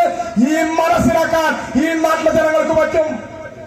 ഇപ്പൊ ഒരു യാത്ര തുടങ്ങിയിട്ടുണ്ട്. ആ യാത്രയില് നമ്മുടെ നാട്ടിലെ ഇടതുപക്ഷത്തോടും ഇല്ലാതാക്കാൻ പറ്റുന്ന ഒരു വികസനം അവസാനത്തെ തുരുപ്പ് ചീട്ടാണ്. അവിടുന്ന് തുടങ്ങിയപ്പോഴുള്ള വർത്താനല്ല. ഇപ്പോ ഈ നിലപാടൊക്കെ മാറാനും ഇങ്ങനെ യോജിപ്പിലെത്താൻ ഒരു കാരണമുണ്ട്. ഇന്ത്യയിൽ ഈ കേരളം ഒരു മാതൃകയാണ്, ലോകത്തിന് മാതൃകയാണ്, ഇത് തകർക്കണം, ഇതാണ് ലക്ഷ്യം. എങ്ങനെ ഇങ്ങനെ ഒരു തീരുമാനം വന്ന് അമിത്ഷാ കോഴിക്കോട് വന്നു, RSSരെ വിളിച്ചു. അമിത്ഷാ പറഞ്ഞു, നിങ്ങൾ തോൽപ്പിക്കുകയാണെങ്കിൽ CPMനെ തോൽപ്പിക്കണം. കണ്ണിറുക്കി ശബ്ദം കുറച്ച് RSSരോട് അമിത്ഷാ വീണ്ടും പറഞ്ഞു, അരേ മുറിയോ കോൺഗ്രസ് എവിടെയെങ്കിലും ജയിച്ചോട്ടെ, അവർക്കൊരു സൂട്ട് കേസ് കാണിച്ചു കൊടുത്താൽ മതി, അവരിങ്ങോട്ട് പോരും. CPMന്റെ നിലപാടുണ്ട്, ഞങ്ങളുടെ പക്ഷം. അമിത്ഷാ പറഞ്ഞു. കുഞ്ഞാലിക്കുട്ടി വന്നു. കുഞ്ഞാലിക്കുട്ടി പറഞ്ഞു, നമ്മുടെ ശത്രു BJP അല്ല, CPM ആണ്. 5 കൊല്ലം കൂടി ഇവർക്ക് ഭരണം കിട്ടിയ നമ്മുടെ കാര്യം കട്ട പുകയാണ് പറഞ്ഞത് കുഞ്ഞാലിക്കുട്ടിയാണ്. അതുകൊണ്ടാണ് ഇരട്ടച്ചങ്കനാണ് കൊണ്ട് പിണറായി വിജയൻ സ്റ്റാറ്റസ് ഇട്ടവരും DYFIയുടെ ജാഥയ്ക്ക് അഭിവാദ്യം അർപ്പിച്ചവരും മലക്കം മറന്നിട്ട് ഇടതുപക്ഷത്തിനെതിരെ, CPMനെതിരെ, പിണറായി വിജയനെതിരെ ഇപ്പൊ വല്ലാതെ ഉറഞ്ഞു തുള്ളത് ഇത് ഈ നാട് തിരിച്ചറിയുന്നുണ്ട്. നിങ്ങളൊരു യാത്ര തുടങ്ങിയിട്ടുണ്ട് മഞ്ചേശ്വരം. നല്ല പറ്റിയ സ്ഥലം, സംശുദ്ധം, സൽഭരണം, എന്താ മുദ്രാവാക്യം. തുടങ്ങിയ സ്ഥലം എവിടുന്നാണെന്നറിയോ? മഞ്ചേശ്വരം. തുടങ്ങിയത് അഴിമതിക്കെതിരെ പറഞ്ഞു തുടങ്ങി. ഇപ്പൊ മുദ്രാവാക്യൊക്കെ മാറിയിട്ട് അവസാനം ശരണം വിളിക്കാൻ തുടങ്ങിയിട്ടുണ്ട്. ഇപ്പോ അവസാനം അവിടുന്ന് പോകുന്നു, അവിടെ എത്തുമ്പോഴേക്ക് മാറും. അവിടെ എത്തുമ്പോഴേക്ക് അവസാനത്തെ ശ്വാസം വലിക്കും. എവിടെ? ശംഖുമുഖത്തെത്തുമ്പോ. നിങ്ങൾ നോക്കൂ, മഞ്ചേശ്വരത്ത് ആരംഭിച്ചു. നല്ല സ്ഥലമാണ് അഴിമതിക്കെതിരെ പറയാൻ. അവിടെ നിങ്ങൾ പോന്നു. കണ്ണൂരിൽ അഴീക്കോട് അങ്ങാടിയിലൊന്ന് കയറി ഇറങ്ങി. അവിടെ ഒരു തികച്ച നെല്ലല്ലാത്തൊരു മനുഷ്യണ്ട്. ഓട്ടോകാശല്ല, ചായയും പരിപ്പോടിയും മാത്രം അവിടെ ചെന്ന കഴിക്കാൻ, മിണ്ടാതെ പോരാം. അങ്ങനെ ഒരു MLA. ആ MLAയുടെ നാട്ടിൽ നിങ്ങൾ കോഴിക്കോട് കഴിഞ്ഞ് ഇങ്ങോട്ട് വന്നത് മലപ്പുറത്തേക്കാണ്. മലപ്പുറത്ത് കത്തുവ പെൺകുട്ടിക്ക് വേണ്ടി പിരിച്ച പണത്തിന്റെ കണക്ക് ചോദിച്ച് നമ്മുടെ നാട്ടിൽ പുകലുണ്ടാക്കിയിട്ട് യൂത്ത് മൂത്ത ലീഗ് നിൽക്കുന്ന നാട്ടിൽ കൂടെ നിങ്ങൾ വന്നത്. നേരെ തിരിച്ചു വന്നത് ഞങ്ങളുടെ ജില്ലയിലേക്കാണ്. അവിടെ ജയ് ശ്രീറാം എന്ന ബാനർ കണ്ടപ്പോ ഉടുതുണിയിലും ഉള്ളിയിട്ടുള്ള UDFന്റെ ആളുകളെ നിങ്ങൾ കണ്ടത്. അവിടുന്ന് നേരങ്ങള് തൃശ്ശൂരിലേക്കാണ് പോണത്. തൃശ്ശൂരിൽ 250 ആളുകൾ കന്തിക്ക് ഇങ്ങനെ തലചായ്ക്കാനിടമുണ്ടാക്കാൻ ലൈഫ് സമുച്ചയം ഇങ്ങനെ പണിത് വരുമ്പോ ഒരേ ഫോർഷീറ്റിൽ പരാതി കൊടുത്ത് അത് മുടക്കിയിട്ടുള്ള ചകുരം മുടക്കികളുടെ ആശീർവാദം ഏറ്റുവാങ്ങിയിട്ടാണ് നിങ്ങൾ പോണത്. ഇന്ന് നിങ്ങൾ എറണാകുളം ജില്ലയിലേക്ക് കിടക്കും. എറണാകുളം ജില്ലയ്ക്ക് കിടക്കുമ്പോൾ നിങ്ങൾ കളമശ്ശേരി പോകണം. കളമശ്ശേരി മുനിസിപ്പാലിറ്റിയുടെ അവിടെ ഒരാൾ ആത്മാവ് ഇങ്ങനെ പരതി നടക്കുന്നുണ്ടാവും. ഒരാൾ അവിടെയാണ്, ആത്മാവ് ഇവിടെ ഉണ്ട്. അത് കഴിഞ്ഞ് ഞങ്ങൾ നേരെ പാലാരിവട്ടം പാലം മുകളിലേക്ക് കയറാനായിട്ടില്ല. പാലത്ത് കൂടെ പോകണം, മുകളിലേക്ക് നോക്കണം. പാലാരിവട്ടം പാലം കഴിഞ്ഞ് അപ്പുറത്ത് ചെല്ലുമ്പോ ഒന്ന് ശ്വാസം വിടണം, ഒരു ചായ കുടിക്കണം. അവിടെ നിങ്ങൾ പോയി നേരെ വൈപ്പിൻ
നാടാകെ മാറ്റിയിട്ടുണ്ട് എന്ന് നിങ്ങൾ ബോധ്യപ്പെടും. പ്രിയപ്പെട്ടവരെ, ഈ വർഷം 2021 ഏപ്രിൽ മാസം ഒരു രാഷ്ട്രീയ പോരാട്ടത്തിൽ ഈ കേരളത്തിന്റെ ചരിത്രം തിരുത്തിയെഴുതും. അങ്ങനെ തിരുത്തിയെഴുതുന്ന ഈ സന്ദർഭത്തിൽ എനിക്കും നിങ്ങൾക്കും ഇന്ന് ജീവിക്കാൻ ഭാഗ്യം കിട്ടിയ നമുക്കെല്ലാവർക്കും ഈ ആധുനിക കേരളത്തിന്റെ ചരിത്രം തിരുത്തിയ ദശാസന്ധിയിൽ ജീവിക്കാൻ ഭാഗ്യം ലഭിച്ചവരാണ് നമ്മളെന്ന് നമ്മുടെ വരും തലമുറയോട് നമുക്ക് പറഞ്ഞു വെക്കണം. അങ്ങനെ പറഞ്ഞു വെക്കണമെങ്കിൽ നമുക്കെല്ലാവർക്കും നമ്മുടേതായ കടമ നിർവഹിക്കണം. ചെറുപ്പക്കാർ, വീട്ടമ്മമാർ, കർഷകർ, തൊഴിലാളികൾ, വ്യാപാരികൾ, ഈ നാട്ടിലെ സകലമായ വിഭാഗം ജനങ്ങൾക്കും അവരവരുടേതായ കടമയുണ്ട്.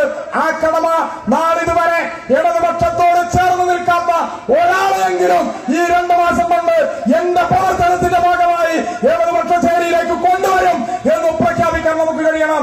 ഇവിടെ ചെങ്കുയത്ത് വാങ്ങാൻ കടന്നു വന്ന ചിലരെ കണ്ടു. പ്രിയപ്പെട്ടവരെ, നൂറുകണക്കിന് വേദിയിൽ ഈ തെരഞ്ഞെടുപ്പ് കഴിഞ്ഞ് നൂറുകണക്കിന് ആളുകൾ ഇടതുപക്ഷത്തിലേക്ക് CPIഎമ്മിലേക്ക് കടന്നു വരുന്നു. ഇവിടെ വന്ന എന്റെ പ്രിയപ്പെട്ട സഖാക്കളോട്, എന്റെ പ്രിയപ്പെട്ട സ്നേഹിതന്മാരോട് ഒരു കാര്യം മാത്രം ഞങ്ങൾ ഇടതുപക്ഷം CPIഎം ഇവിടെ കൂടിയ സർക്കിൾക്ക് വേണ്ടി ഞാൻ പറയുന്നു. അരിവാളും ചുറ്റികയും ആലേഖനം ചെയ്ത ചെങ്കൊടി നിങ്ങൾ ഏറ്റുവാങ്ങിയിട്ടുണ്ടെങ്കിൽ ജീവിതാവസാനം വരെ ഈ നാടിന്റെ തെരുവിൽ നിങ്ങൾക്ക് സങ്കടപ്പെടേണ്ടി വരില്ല, നിങ്ങൾക്ക് നിരാശപ്പെടേണ്ടി വരില്ല.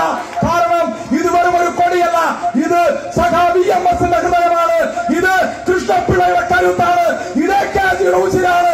അധ്വാനിക്കുന്നവന്റെ, ഭാരം ചുമക്കുന്നവന്റെ, നിരാലംബന്റെ, നിരാശ്രയന്റെ, പോരാട്ട വീരന് ചോര നിറം പകരുന്ന സഖാവ് കുഞ്ഞാലിയുടെ ചങ്കിലെ ചോര കൊണ്ട് ചോര ചുവപ്പാർന്ന ഈ അഭിമാനത്തോടെ നമുക്ക് ഉയർത്തിപ്പിടിക്കാനാകണം. പ്രിയപ്പെട്ടവരെ, വരും തലമുറയോടുള്ള ഉത്തരവാദിത്വം നിർവഹിക്കാൻ ഈ കേരളത്തെ ഇടതുപക്ഷ കേരളമായി നിലനിർത്താൻ ഈ നാടിന്റെ ചരിത്രം തിരുത്തുന്ന രാഷ്ട്രീയ പോരാട്ടത്തിലേക്ക് ഇരമ്പിയാക്കാൻ, പൊരുതി മുന്നേറാൻ ഈ നാടിന്റെ തെരുവുകളിൽ വിജയ പതാകകളായി നമുക്ക് ഓരോരുത്തർക്കും തീപ്പന്തങ്ങളാകാൻ ഈ സായാഹ്നം കരുത്താകട്ടെ എന്ന് ആഗ്രഹിച്ചുകൊണ്ട് സഖാക്കളെ അഭിവാദ്യം ചെയ്തുകൊണ്ട് ഞാൻ നിർത്തുന്നു.